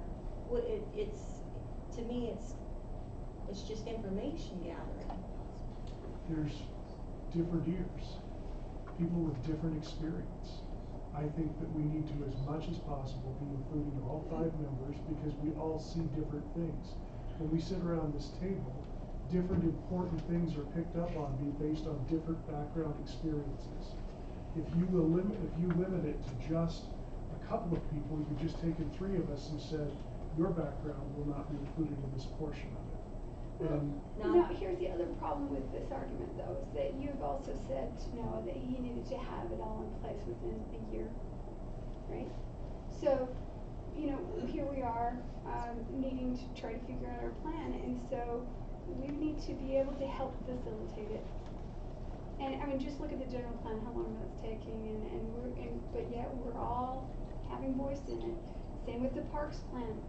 Good grief, I mean, we all had voice in it. we're all elected, and there's 5 people Right. elected not to. I'm just saying, though, Which is why that- it would all come back to us and go to mayor Exactly. and city council over all of those themes. To me, it's just the retrieval of the information brought to the 5 of us through a committee made up of people who have the information we need. And We're you're welcome, simply gathering it. You're welcome to have that opinion. Mayor, I'm actually a proponent of task forces, and especially in this situation, we're really starting from scratch. And to start from scratch with all 5 of us and staff and public all, wanting to talk about other things, this could take a year, in my opinion. So I think this is a good start. I think, and trust from previous experience, that it's gonna come back and we're all gonna have our opinion and our say-so in it. But to form it up, I like the task Corinne, force. your opinion? I agree with the task force. We need to facilitate this to move forward quicker. Lisa? I think a task force made up of the people that we are needing to question to find out about the business economics of this city and the plans ahead. I think it's a great idea to facilitate it quickly and have the council making the decision after we have the information. Just to be clear though, I don't think that the staff is proposing that business leaders be on the task force. Well, They then, may be invited. then that would be my, We would interview with We them. will. Invited Yeah, to so specific meetings, right? I would say that's who we want to have on there. So that, in my opinion, as a council member, I would say the people we need to be asking are business leaders. So that business leaders be permanent members of the task force or be And invited? specifically to, I don't know how long-term this needs to be, as much as it just needs to be an information gathering before we take over from there. Okay, I agree with you. I just wanna make sure. Jordan? I think as long as it's truly is data gathering and we're presenting, I think writing a document as a group is extremely painful. I think it's okay if it is, as we've said, it's a lot of data gathering, and we want to make sure that we are not filtering data from the remainder of the council members. That all data is ready and available for everyone to go through as it's presented. But I do think that if we don't do a task force, this will never be done. So I'm okay with a task force, but on the conditions of we need to make sure that we are making sure all the data is available to all the council members, because we can't do this in a corner. And Absolutely. I'm gonna call the discussion on this tonight because in the economy of time we've got on, so I think we have enough among the administration that we can move forward. Can I make one clarification? I do wanna say on the long-range financial study, it's economically driven, but the fact that it's a future, it's a projection, it's not based on only existing data. You're gonna have to rely on some science as far as making projections into the future, so that is what they do as economists, that's science-based, but just wanna make sure you understood that. All right, let's move on. Noah, you out of the hot seat. You okay? You'll Survived. Robert? Can I ask, in the interest of time, this next one is changes that are potential modifications. It seems like it's pending the shoreline development. Shouldn't we take that vote first before we start talking about what we're going to do because of it? We can, it's your We can. decision. Yeah. Unless the information you have changes my feeling on it. I don't know. It's all in the packet. I don't think it'll It is in the impact, packet. I don't think it's anything that would impact your vote on Right. No. on the It needs to application. happen one way or another. Yeah, eventually we're gonna need to do some of The this. It's kind intent of a was to result plan of- ahead. Planning, no matter what But pending happens. I just don't development, wanna- It may not be for this year or next. Right, right. I just don't wanna get behind the curve and go, oh, we didn't think about this. We should talk And- about it if And it now passes. this has happened and now we gotta figure out what to do But with. if we decide about this around our- before that passes and it doesn't, this was all for naught. Not really, Yeah, no. because residential will come in there eventually anyway, and we wanna shield the public works from any development that came in there. And most of this But- in here has to do with the public works facility. That It needs can to be wait. addressed. Yeah, it can wait if you. Would you rather wait, council? It's up to you. It's 9:20. I'm okay with waiting. We're only, Till next. we put this on an agenda to vote on the shoreline next time, so we can talk about We can this bring it up. soon. No problem. Thanks, Robert. Steve, let's talk about culinary water.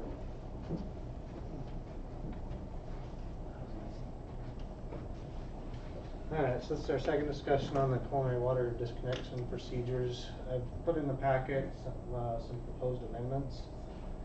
don't know if you guys have had a chance to look at those. Yeah. I'm not gonna go through them in detail unless you really want to. A lot of it's just clarification. As far as procedures go, we would stick pretty much to what we're already doing. One of the questions I have, historically when we shut off is when we charge the disconnection or the reconnection fee, admin fee, whatever you wanna call it. $35 is the fee. My question is, at what point do you wanna charge that fee? You wanna leave it where it's disconnected completely? Because we're going through extra procedures of sending out letters, which isn't a big deal. The one that I'm having a hard time with is doing door hangers and sending our public works guys out there. Last month, I think, or this month, we had about 80 to 90 of them. So Oh, wow. they're out there hanging door hangers physically to the location, but we're still not charging a fee on that. But we're spending a lot of time and resources. So one of my questions is, do we wanna just do away with the door hangers and have the letter be sufficient to say, you're getting a utility bill every month, we're gonna send you this letter on the 3rd month where you're past due that says if you don't pay within 10 days, you're gonna be disconnected. Is that sufficient, or do you guys wanna keep it where we wanna still do the door hangers? Do we wanna charge a fee on the door hangers? Are they there already because they're turning off the water? They don't, under our current procedure, we go out, hang the door hangers, and then give them 3 additional days. No. That's an extra trip. It is, it's an No, extra trip. I think it should be done the same day. My issue is, with all of that, is, so I probably get my mail about once every 3 weeks if I can avoid it. It's mine! Okay. But the point is, I don't think I'm the Lone Ranger. No, Well, we've had that as a then. common response, surprisingly enough. And Then so. maybe there should, if we are going to keep the door hanger, then we should attach a fee. I'm okay if a door hanger goes, it's $5 or something like that, if that's what we wanna, the way we wanna go, but I do think the door hanger is necessary. Maybe you call it a final notice fee. Yeah, And I'm then- torn honestly, cause I could go either way, whatever you guys wanna do. Well, and they're already behind, and this is Makes it even a harder. penalty and makes it harder. I for them won't- to I catch don't up, think so it that's- should that's be. hard.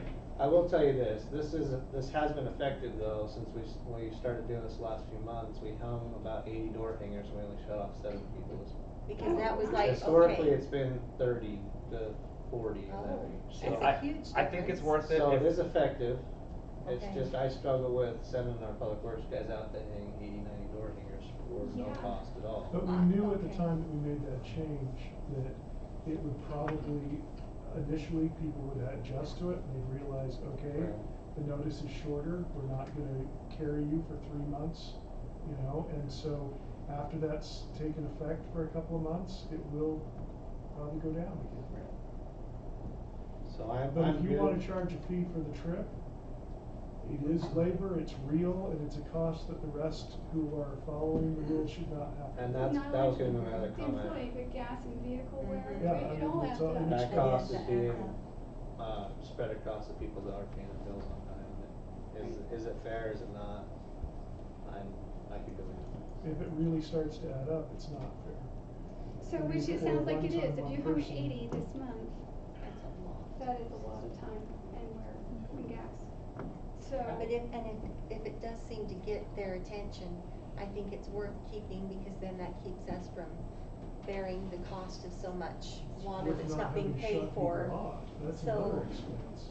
I think that a small fee, even just a $10 fee that is noticed in the door hanger, says, I think that's something I'd consider.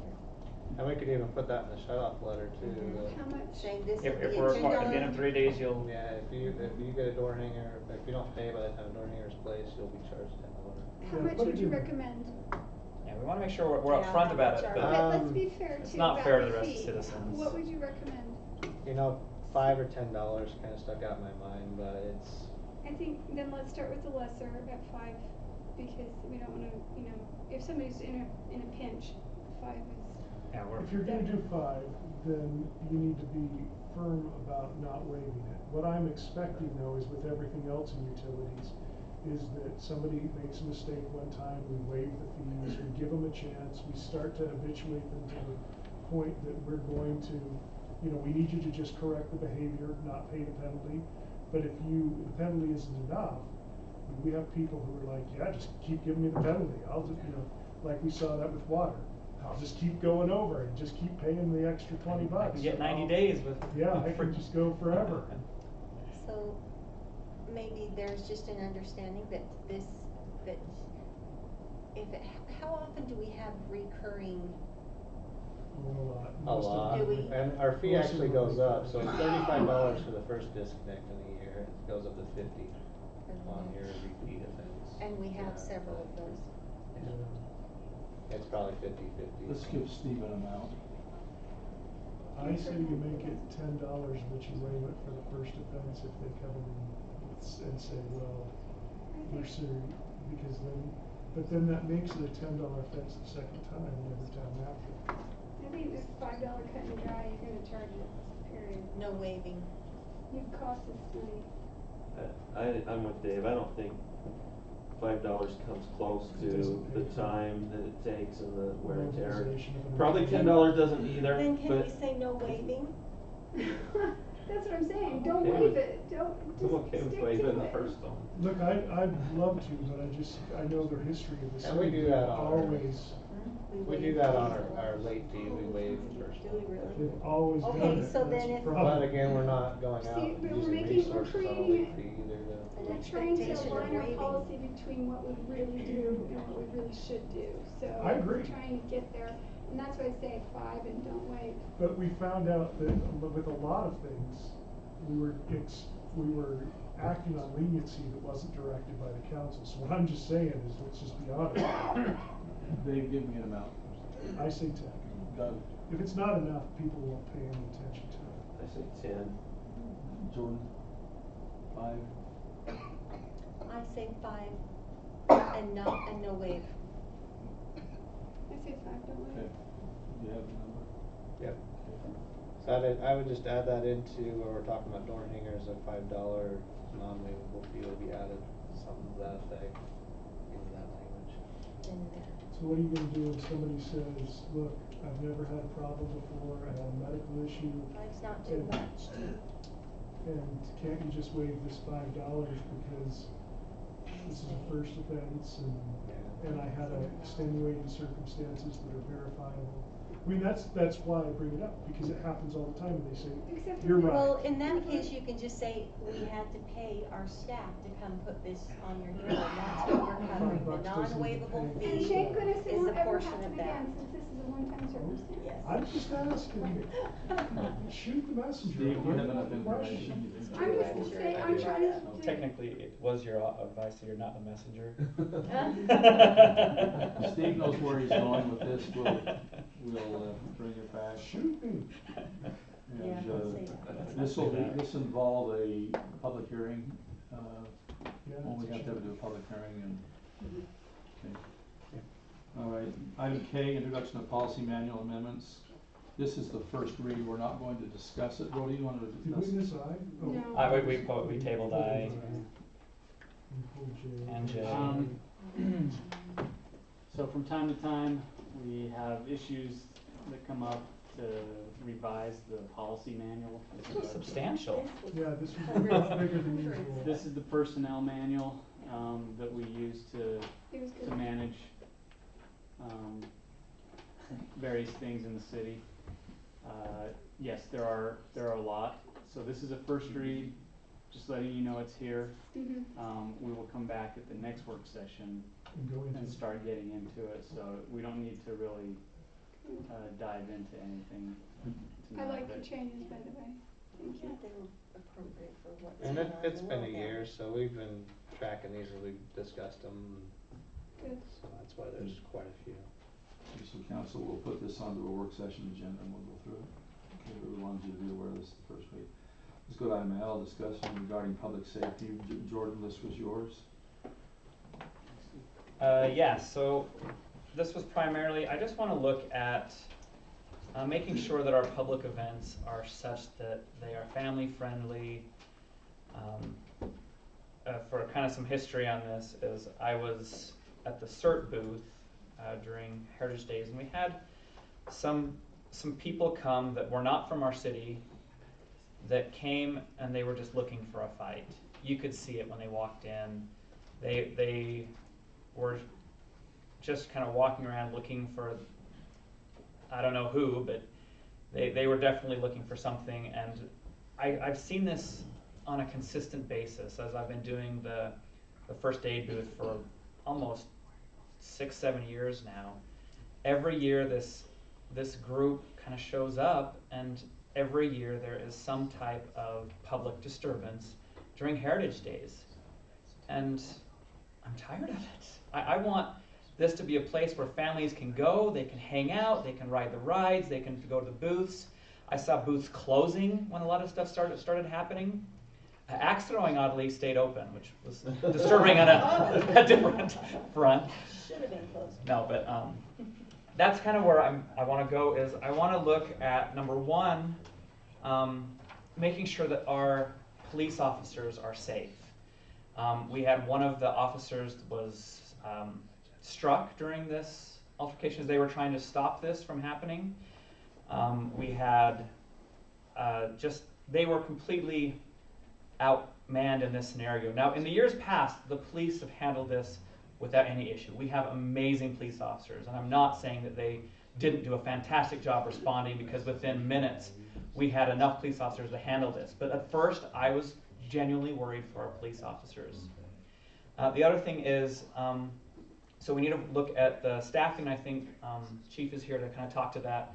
The second part of this is, at these events, there has to be a penalty.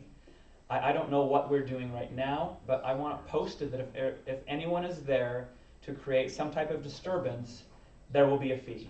There will be a penalty, because that's the only thing we really have the power to do. Is we can make it against the law in one shape or another, and we can impose fees. And so, if you're there and you are causing these problems, you will receive a citation, and it will not be a small one, because this is not okay.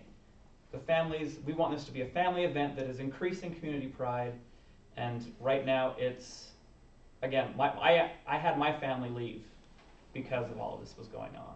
So that's kind of where I'm going with this. I think it's kind of outlined in the packet. I'll turn it over to the Chief to kind of talk about where he's going. I guess, Mayor, I'll turn it back to you. Dave and Cresta and Chief, you were all in a meeting that we held. Yeah. Let's have you report back from that meeting, if you would, and then so the rest of the council can feel what you would. Well, one of the suggestions we made is that in future we're going to we have access to a county vehicle that will act as a second base station, if you will, so that we can act quicker and have a little bit more presence at events like this. That's something that we can arrange for, and we will do. We also talked specifically about what Jordan said, and that is, since this is primarily not dealing with our citizens, but becoming a serious imposition on the safety of our citizens, we can put in city code a pretty hefty fine for those who are convicted of coming here just to cause trouble.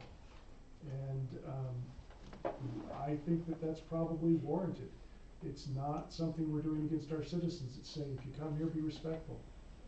And especially during public gatherings. Public gatherings, yeah. You come out here to make a scene and make us, yeah.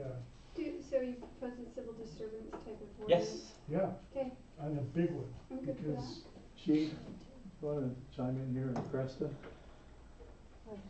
So, to address Councilman Savage, what you had talked about as far as staffing, I mean, we've gone up in staffing about every other year. This year was sort of an anomaly, the way it sprung on us on Friday Agreed. night. Typically, Friday night has not been the problem.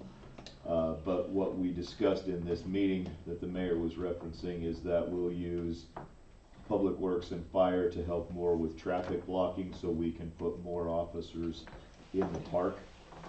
I think that a larger show of the presence and having the officers plan on dividing the park sort of in sectors where they'll just be moving 2 by 2, and unless they get called out to go to something different, they'll be responsible for a general area. We talked about trying to get more lighting in our problem spots, which could be the northeast corner of the park. All the bright light creates a big shadow, and so we see people starting to move that direction. So we can put the lighting in that spot.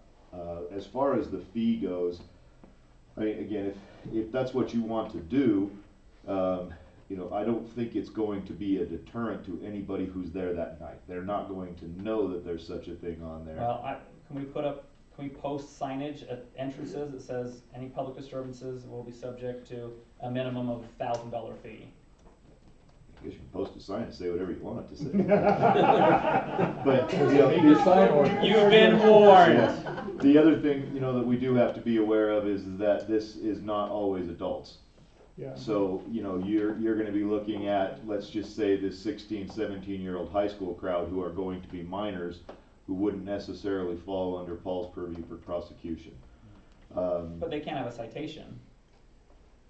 Yeah, I mean, they But can. it falls on somebody, right? I mean. Well, it falls to juvenile court. I mean. When I was 16, I got a moving violation, and I was still a minor.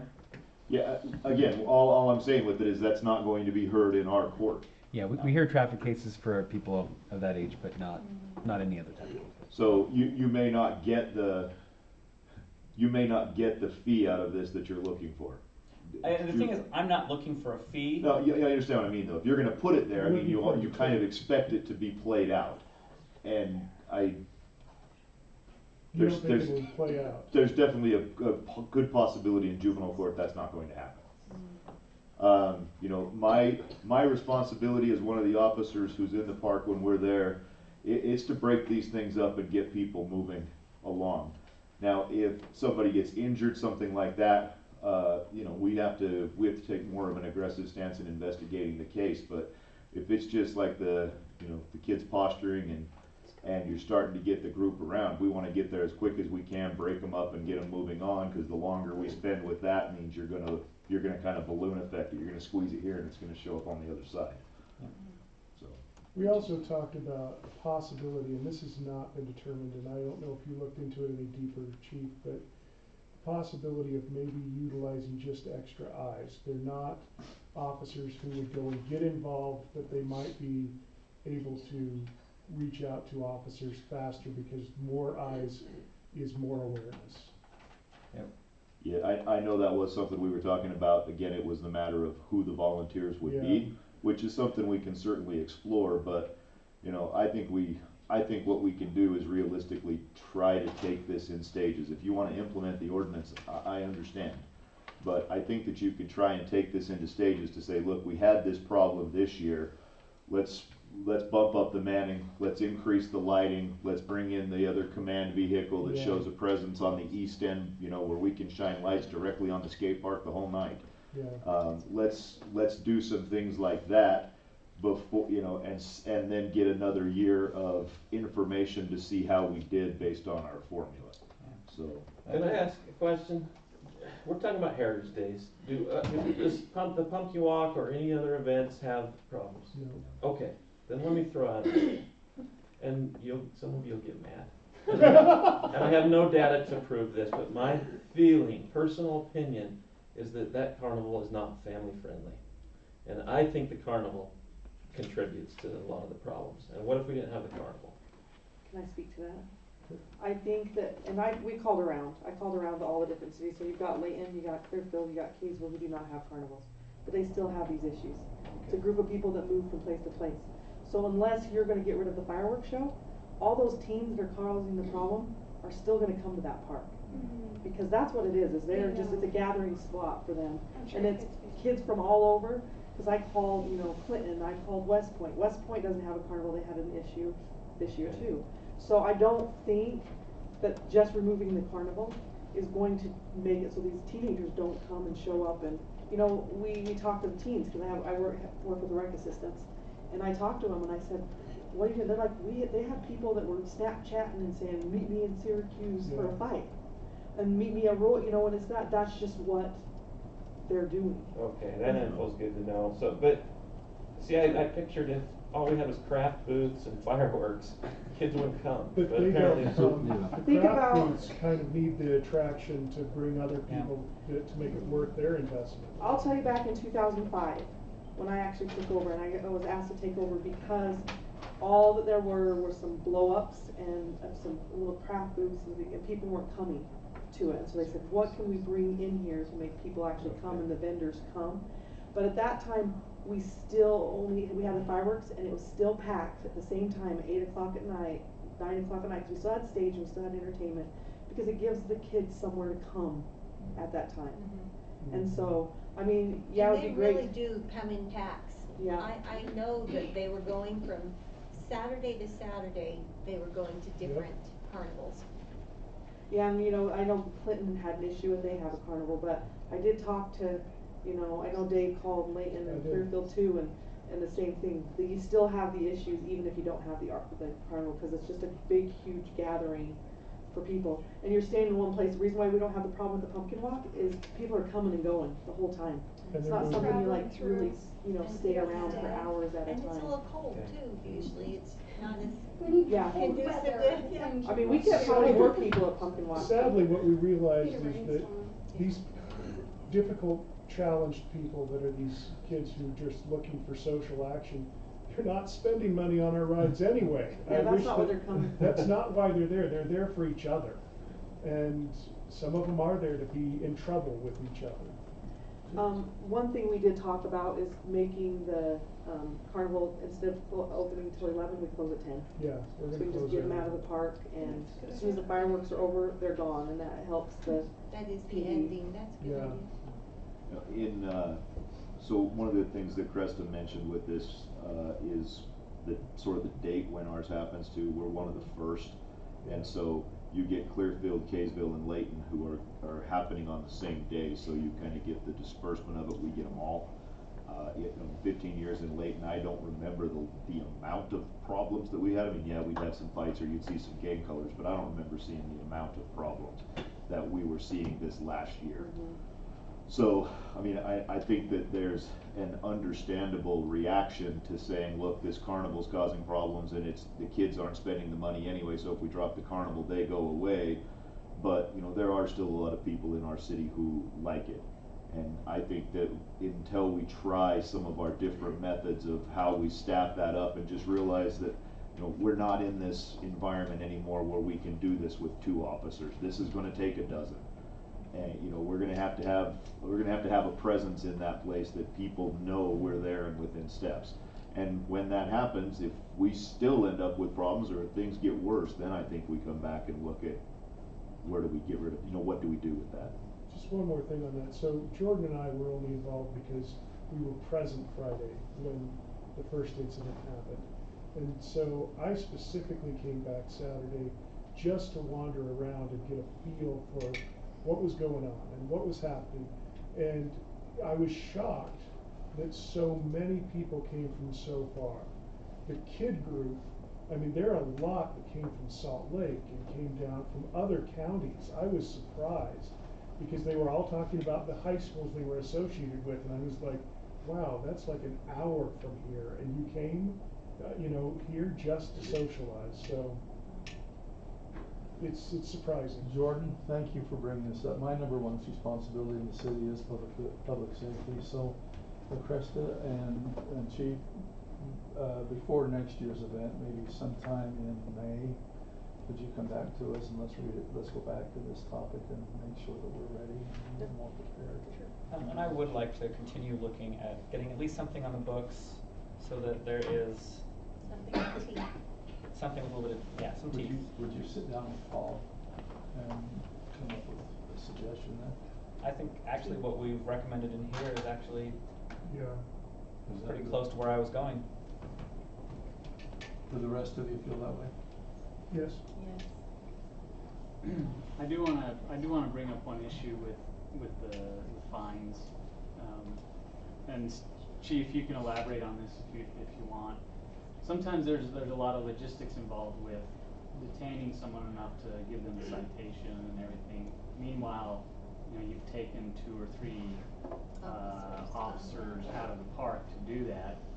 leaving the rest of your officers with, fewer, with less backup. So, sometimes, depending on the night, I think, a lot of times the officers, like the chief said, they're just trying to like break it up, move them out, tell people to get out of the park and don't come back type stuff, rather than actually take the time to issue citations, just so they're available, in the park. I'm not gonna require they write them, but if there is an incident where someone is detained, Yeah. I wanna make sure that there They is. can. And I think the chief was clear Yeah, I about that. If they're able to stop it before it starts, All the better. all the Yeah. better. Again, if we get the posturing and, it's the 4 guys standing around saying, hold me back, they're all trying to get in this fight. We're not gonna hit them with this fine. However, No. if it's something where we had, like we had on Friday night, looking at this versus saying, let's give them a Class B assault, if you will, we could look at something like this and say, you know what, this is a way stiffer hit. It's not going to prevent it, but, it may make them think about coming back next year. Yeah. Yep. Or they that's- may spread it through their group that, afterwards, this is not the place to go, because look at what I got hit with. Yep, I would love nothing more than to see something on Facebook that said, I came to Syracuse and got a $1,000 fine for punching somebody. That would be great publicity. I'm all for it. Paul is going to work on a draft and bring it back to a work session. Okay. Thank you. Let's talk about him. Dave, this is yours. Yeah, Brody, were you able to look up the old policy? Let's see. Well, we found out we don't have like an actual written Oh, yeah. policy. I think we talked about it in a closed session. There was never a written adopted policy. I think it's more of an understanding amongst the council. No, there was a public, What I remember is that we agreed like with ULCT, because that was that was the main reason why we had the discussion, at least back in the day. That if we were to go to one of those conferences, that we go to the local one rather than one in St. George to save money, correct? Well, I think there's more to that because I think the context was That's what Dave I was trying to go to a grant meeting I was going to a grant writing seminar and and the council shut him down. And they said, no way, nobody goes to anything that the council isn't all on board with. That was before I was on the council. It was. And I was brand new, so I was. And I recall something You about weren't that, but I don't there. remember specifically saying, it was because it was above and beyond like normal council things. I don't know, I don't remember, I don't have that clear of a memory on that situation, but. I think you were on the council at that time, right? Mayor? Yeah, this was under Mayor Palmer. Yeah. And so, like I said, I was brand new and I was still trying to drink from the fire hose, and so I don't remember all the context, I think but. the concern of the council on that day was that wouldn't it be better to send a staff member that is going to be retained by the city than a city council member to a grant writing thing because of the turnover in the council. So I think the council at that time opted to try to send a staff member. If we're going to send somebody to grant writing school, it would probably be better to send somebody who was an employee of the city and not a member of the council. But see, on that note, I feel like if a council member is willing to step up and go to more training, especially if it's local training and they don't have to. No extra costs, Yeah, For travel or transport. so I guess now we're moving into the discussion portion of this, Yeah. and I think And it part was a of this. decision then, not now. Yeah. That, that's so. So I guess do we I'd need like to to. write one? I don't. I mean, The reason this comes up, I guess, is that we're proposing a possible trip for a council member to another state. And I kind of feel like that's something that, we ought to make sure that we think that's worth the value of the investment. When I hear go to Wisconsin to a bike riding tour and it could cost a couple of $1,000s, that doesn't sound like the highest priority for the budget to me. So I'm concerned that's and I'm concerned with a policy like that. If that's what we decide, I'm really concerned that could become abusive to a future council. Not that we can prevent it, I guess we can't, but somebody says, oh yeah, I wanna go take a look at something in Orlando, send me to Disneyland. That's not what taxpayers should be paying for. Agreed, and so I guess what I'd like to kind of piggyback on this, how, do we want to make any of these types of trainings, a city council vote? Here's my feeling. In all my years, this travel has never been abused by city council. But I know cities where I think it is. Okay, I know, but I think the biggest tool we have and have used is the budget. When we go through the budget and there's a line for travel and training, we approve that. And it's pretty small. And it's pretty small for most departments, and especially for us, it's very small. We've already come to the conclusion, the way we budget it now, that we're not going to go to St. George. And that's a big control item. So if there was any kind of rule that I would entertain, it would probably only be for unique situations, maybe out of state. Maybe your kind of situation falls under it. But I think the biggest tool we have is the budget we put behind trainings. And it does not have to necessarily be a formal vote, because I think that was even the agreement before, I think, was it would just come to the council and you get a consensus in a work session, and that's fine too. To do that. So maybe anything that is exceptional in nature and what we'd have to decide what that is, would come before the council, and there would be a Public statement. just information and a decision by the council to back it. I think Because if we end up council with would be- 4 people saying no and 1 saying yes, then we have an issue. What were you gonna say, Dave? Well, I just don't think that, I think it's a possible real problem if we were to say that any council member could be randomly assigned to go out of state and paid for on taxpayer dollars without the rest of us agreeing to that. I don't think that's right. So what if we have that be anything out of state needs to be discussed? I'm okay with that. What are your thoughts? It's just, so, this is just a situation we've never had, so it's hard for me to make a blanket rule, even saying just out of state, because my understanding in this situation is Noah's got a travel and training budget, right? And wants to take a council member because he feels that this applies to our decision making. So in that case, So it's just a notification then? So if we open up this can of worms, then are we gonna be looking at every situation for even our employees? That's why I just think the budget is the tool. I think even with our employees, I mean, there is some integrity to that tax dollar. I find it pretty, it's almost like sacred funds to me, and I use that very loosely. I'm not trying to bring in an ecclesiastical tone, but this is protected money for specific things. Nobody said I'm willing to pay my taxes so that somebody can go on a bike ride in Wisconsin, and nobody did that. And so I would have a hard time approving that for anyone. If somebody said, Noah thinks that it's a great thing, that's not Noah's call, not to send a council member. I think it's the council's call. We're the stewards of tax dollars. And this is, I mean, we're talking about probably $2,500 to send 2 people to Wisconsin to look at a bikeable city that isn't anywhere compared to our city. Madison, Wisconsin, and Syracuse, Utah have very little in common.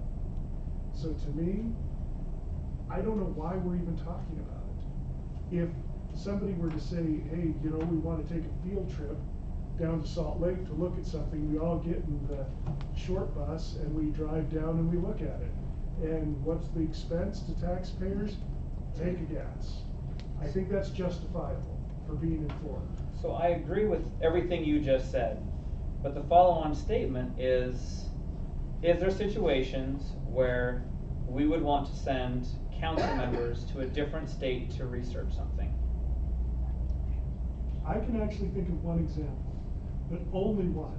And the only reason I've heard about it is because it was done by a neighboring city.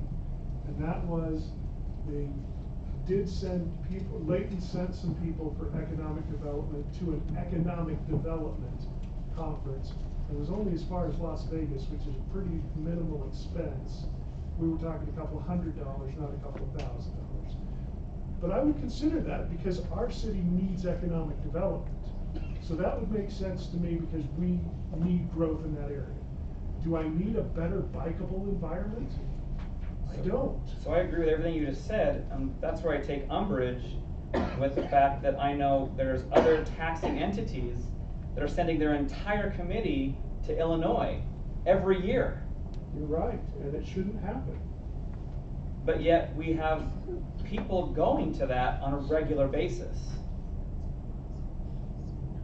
And that's where I guess I'm seeing somewhat of we need to pick a line here and draw it. Otherwise, what are we talking about? What taxing entity were you talking about? I know the sewer The sewer board board goes does to go- Illinois every year. Not to Illinois every year, but there's an annual conference. And we made a motion, and I was behind this. Bob Stevenson and I tried to say, look, if there's a legitimate issue that we have to research new technology, then we send no more than half the board. And that was what we proposed. How did that work? We were blocked. We were blocked by other people from other cities who said, you know what, it's fair game, they should go to whatever conference they want to go to. And it's really kind of bothersome to me because I went 2 years ago. We had 2 very specific needs that we needed to research. It was more economical for us to go. So we said at sewer board, who are the people who will go look into this? And 4 of us said, okay, I'm willing to go. Then 4 others went just to go to the conference. Council, I'm gonna steer us back into our discussion in relationship to what you want to do in the future going forward with council members. I still stand by the budget as our tool, and I feel like we have pretty good information from the start of the budget season on what our staff and the council need to go to throughout the year. And I think we've historically budgeted pretty conservatively, and nobody's going places they don't need to go. If this out-of-state thing is such an oddity, I wouldn't mind if we had a policy to bring before the council to make sure they're okay with it. I concur with what Corinne has said. I think that with it being out of state, there are greater costs involved, and as a steward over taxpayers' dollars, I'd like to know if we have plans to do that, that it would be discussed as council. I don't have a problem if it's in-state training, unless, which it hasn't been there, that I'm aware of. Well, anyway, even that it would in-state, sorry, I'll let you finish. No, I was just gonna say, unless it becomes cost prohibitive. So, do we want to maybe suggest a cap on money or location? Like, do we want to say anything over $500 would need to be discussed by council? Or should we just say anything out of state? I'm comfortable with anything out of state. That's a very interesting. See, I'm actually willing to go. I think there are times in state that, you know, I know of a Roy council member who regularly books a plane to St. George because he doesn't want to drive. And so I guess the issue is, I think even in-state can be abused. I think training should at least be brought before the council, and the entire council is knowledgeable of it, and they get to decide if that training is worth the cost. Does that Roy council member actually get reimbursed for that? I'm not gonna bring up, I shouldn't have brought that up. I cannot imagine. Okay, it seems like that there is a consensus here, 4 of you that would like to see everything brought before the council. Yeah, I do. I want to see it brought before the council. Everything for No. city council travel or No, everybody's I just travel? I think city, we have to police city council. City council. Okay, I. Brody has to police the other, Yes. and City really, if council. it gets out of hand, I mean, I disagree with this one, Brody. I don't think it's our Yeah. first priority. Yeah, and you've But told it's me your that. call. Yeah, I appreciate I that. mean, we hired you as the manager. I think I have to let you make that call. Yeah, and can I speak on the Wisconsin trip? Because, I mean, we have public in the room and, you know, I think in all fairness, this is much more than just a bike tour. You know, this trip was, offered by WFRC, so it's a combination of transportation and economic development. So, a lot of, and the fact that it's in Madison, Wisconsin, I get that you're against it, and I'm okay with that, and I think that's a fair position. But the trip is designed to show better bikeability, because, you know, we've got probably 25% of our population does not drive. If you look at the bike racks, at the schools, we have a large percentage of our school children that bike to work. And so it's designed to help get an understanding of how to make that safe and how to make it work. The second part of it is economic development, where a lot of companies like to locate where they have these amenities in a community that are helpful, and their employees can actually commute by bike instead of car and things like that. So it is a little more, you know, complex than just riding on a bike tour. It's a little more. There is a governmental purpose and a goal oriented with this training. Whether the council wants it or not, you know, we can mix it, and I don't have a problem with that. But I just want to make sure that everybody understands what that tour is about. Let me put one other little piece of information into the pot too. I meet with WFRC on a regular basis. They are the granting agency for federal dollars. There are federal dollars available for active transportation. This is going to put NOAA on a first name basis with those that are the grantors of those grants at WFRC. So there are other kinds of ramifications of this rather than just the trip on a bike trail. It is sadly the way federal dollars have to be spent. They have to be spent through a metropolitan planning group, and WFRC is ours, and there are ties with federal dollars for. But I think we have an understanding that you'd like to see, for council dollars spent, you'd like to see it brought to the table. Yeah, I think we need to know of all of them. We need to determine if it's of value to the council. Okay, well, that need to be put into the bylaws of the. I think I would like a policy. So we don't have to I agree. research it and not find it again. We can just do an administrative policy, Or or I even guess, attach it to like our spend, what's the finance policy, Steve? I can't Purchasing think of the policy, word, did you but- Purchasing policy, yeah, It's getting late. it is late. It's after 10. Okay, we're at the very end. We're gonna open this for public comment again, and if there's any here from the public who would like to make a comment. Round two. Yes. Just something really small. Would you give us your name and? My name is Kathy Hansen, and we just moved in a couple months ago on Cutter in Stillwater Haven. And I went totally, when we did our lawn, I went totally zero-scape. I'm not using secondary water. I'm not using any of that, and I get a bill for it. And so I would like to ask you if that's something you might consider, that when people go zero-scape, they want to conserve water, that we don't get billed for somebody else's water use. So are you asking for your service to be disconnected? Well, whatever can happen, you know, the culinary water obviously I need, but secondary water, I don't need.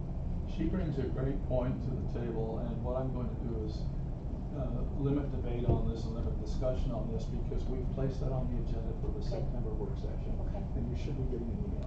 Wonderful, Okay. thank you. You should be getting an email. If you'll look to the city website, the Thursday before, you'll get kind of an idea of when that will be in the meeting, when we'll be discussing. Anyone else? I think that's the 24th. September 20th. Yes, Bonnie? So, I would like to speak just briefly and then have the opportunity possibly to speak at the end. I just No, want you to notice. you have 3 minutes. Okay, I want you to notice how many people are staying here that are so very passionate about this shoreline development and also about the change in the zoning map. On the online petition, it's well over 650 online signatures, and it is continuing to grow. And I will forward that later too. Point your attention to that map. That map was made by the citizens, and the citizens decided this area where we are talking about should be agriculture or R1 zoning. And on the north end, and notice on your map that you have another PRC on the north end that is also planned on there as R1. That map was made by the citizens. Your vision that you're calling your 2050 vision that you said was input from the citizens, that was a loaded audience. That audience was loaded with developers and by real estate agents and by people from out of the city that had a vote that should not have had a vote on what that vision should look like. And the people that were citizens of the city all unanimously voted, keep this rural, keep that rural feel that we love about Syracuse. I just want to tell you guys, thank you, thank you, thank you, thank you for your service. I know your plates are full, and our plates are full, but we are committed to making Syracuse a great place, just like you. And I hope that you will weigh that in on your vote. And you have 2 weeks, and you guys got a lot of heavy decisions to make in 2 weeks. This decision that you make, specifically on the shoreline and on this general map, will have long-term consequences for this city. And think about that impact, not just today, but what's gonna happen in 20, 30 years from now. NPR, and I talked to Brody and the mayor about this. This study was a nationwide study, not by one developer and one localized study. This was a nationwide study. When these type of developments go in, they fail. They continually fail. So the first generation, it might be fine, but the next generation that comes in, you're gonna have all kinds of problems. And I welcome you to look up that NPR study, and it has lots and lots of references and documentation on it. That we are gonna open up a kettle of worms for our city that we will not be able to fix. Do not put this black eye on Syracuse. Keep the R1 zoning, and notice that the same developer is doing the fields. I did not know this until tonight, and that is an R1 development. And it's a planned community. He's giving something back to the city. Why cannot this happen here? This could be a great R1 planned development, but keep it R1. And that development can have the open space. And again, those numbers are so misleading about the open space. He says open space with meaning parking lot and a swimming pool. That is not green space. And I noticed on the swimming pool, there's 20 chairs on this pool. My pool's bigger than that.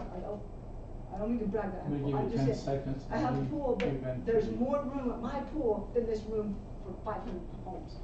Please, please, please think about the future. Anyone else? Yes. Council members, Mayor, thank you again. I'd also like to thank our public servants who have so patiently sat through a long evening. I will keep my comments short.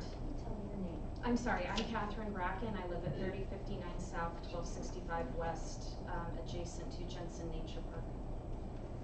The developer made a comment that we have an opportunity to do something great. His definition of great is not the definition of great for the members of this community, the taxpayers and the ratepayers. Our definition of great is what we've already had and what has attracted us to this community of what we have now. His vision is not our vision. That's our vision. We came here because we wanted this lifestyle, this quality of life, this sense of community. I lived in a master plan community in Denver, Colorado. I accepted a job in Nashville, Tennessee in 2012 and tried to sell my home in a community very similar to that. I lost 43% of the value on that home. It does not retain its value contrary to the comments of the developer. You can also check on statistics in Nashville, Tennessee, specifically look at the developments around Centennial Park, West Nashville, and Nolensville. I want to thank you all for your time tonight, for my neighbors. I don't know many of them. We are newer to this area, but we came here for what exists, and we love the lifestyle we have here, and we'll fight to preserve it. So once again, I have many other things that I'd like to say. Change is inevitable, but that's why we have a representative form of government, so that change can reflect the values of our citizens and the taxpayers who help fund our cities and our communities. Thank you. I would just like to make a final comment. You were elected by the people, for the people. Please serve the people. Please listen to the people. Please answer our emails. Please read our petitions. We are intelligent people. We work and we live. Many of us in this city. We know what we're talking about. Please don't ramrod it through because it's something you want. Please do what the people want. What they elected you to do. Thank you. I came and stayed for the same reason these people have, and I endorse everything that they say. However, I've got another point that, you know, you talk about professionals helping you out and being consultants.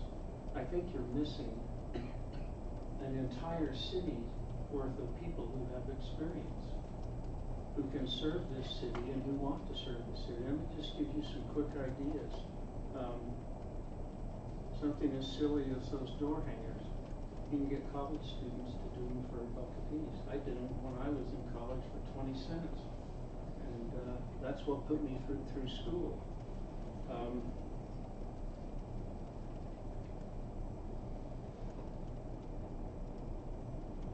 I did have a question for the home occupation parking standards. What if you've got a house that's got a hydrant, and that entire front of the house with a driveway approach and a hydrant, you've got no parking at all? And that's just a question I had.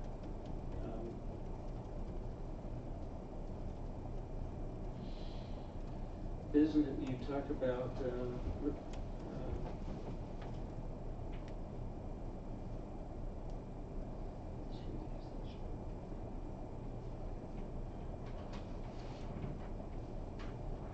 economic development strategy.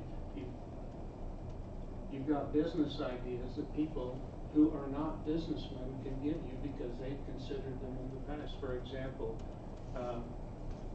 I came up with the idea of renting used cars 4 months before Rent and Lisa Lizzie, because I had a driveway full of cars. It's my hobby. I never did it because I was intimidated by the risk and the insurance requirements of it. But you have people who have good business ideas that can that you can use.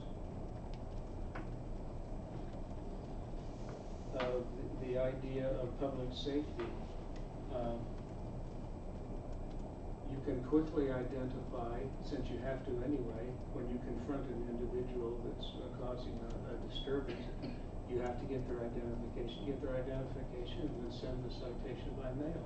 That's the whole idea of what did I say, the camera? Cameras on the streets, is that what you mean? Yeah, when cameras that photocop, that's what it is. That's the principle of photocop, is to do that. Your time has expired, sir. Thank you so much for your input. Just use us. Don't ignore us. Anyone, yes?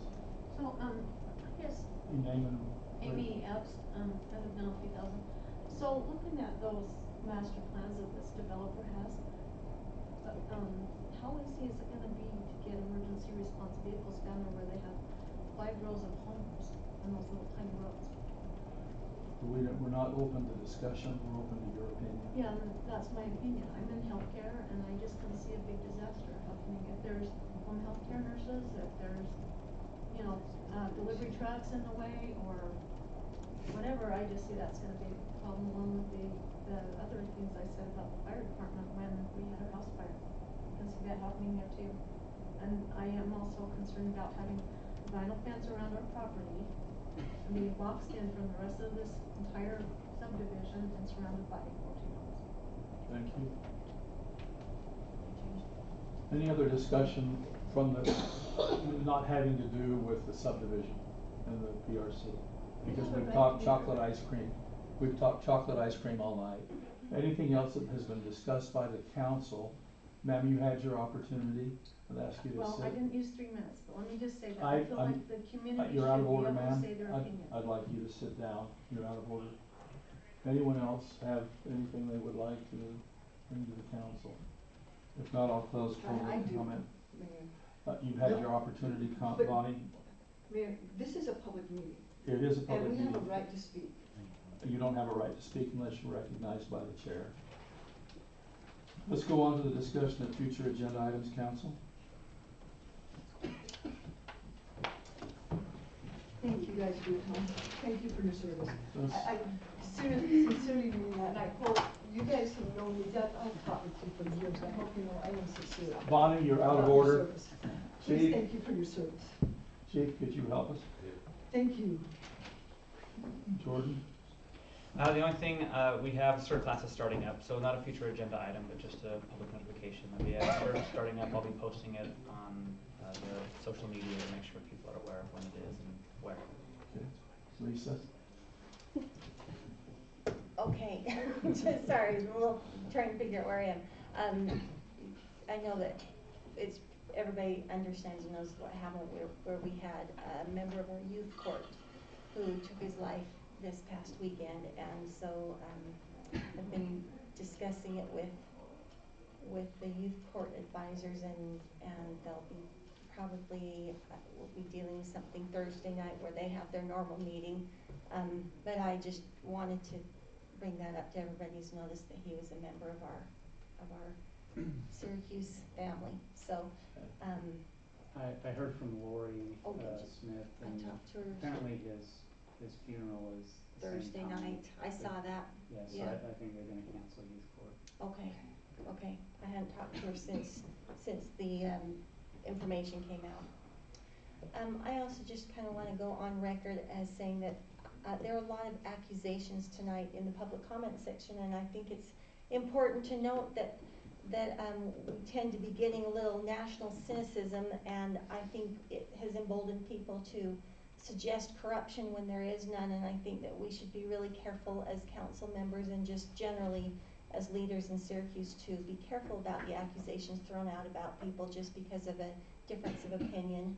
And I wanted to go on record as saying that I have never heard of anybody meeting behind the scenes or going to lunch with the developer. I myself have never done this, and I just want that to be clear. Can I go so far as to say that if there is a real suspicion of any wrongdoing, it should be taken to the district attorney?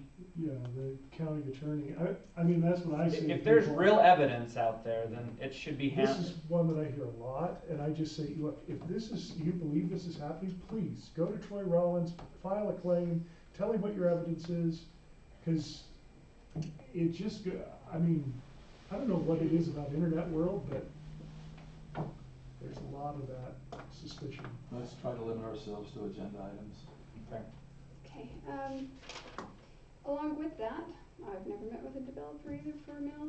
And also, the only change that was made to Woodside was because of an ordinance that we created and had changed the porch because of that.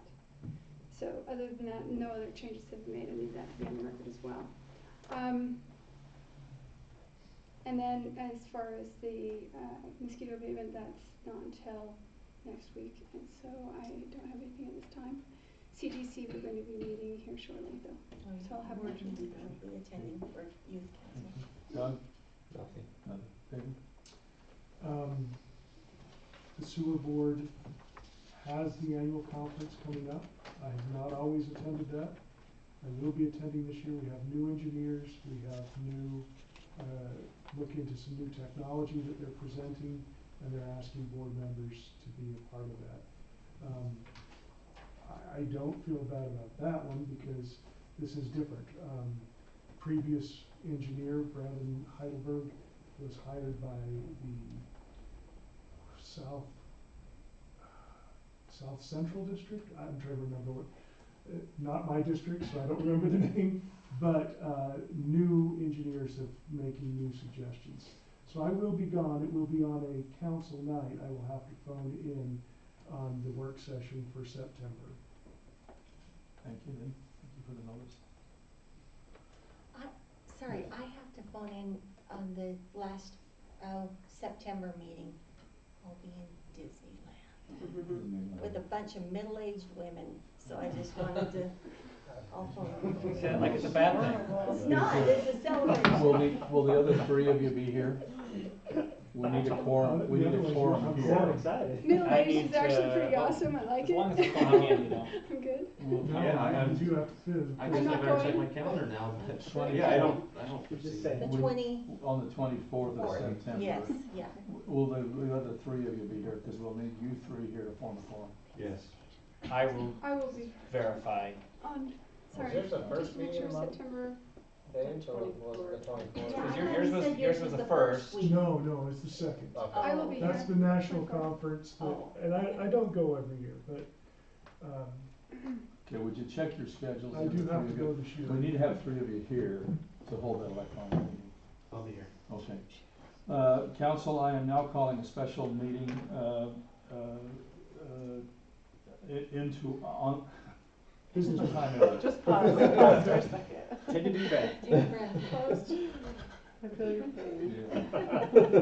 This mind has been up since 3:30, so. I now call us to order. We're calling ourselves into an order for a business session that we may motion to move into closed session. Second. We're not there yet. Let me call the order. Trying to help you out. This is the Syracuse City Council meeting agenda for August 27th. That has followed immediately following the city council session, and we're now in session. Now I'd entertain a motion to go into closed session. So moved. Okay. Second. I have a motion and a second. All in favor? Aye. All, that's 5-0. Okay. You designate who needs to be here, Brody? Stay. I do. Stay. Stay? Yeah,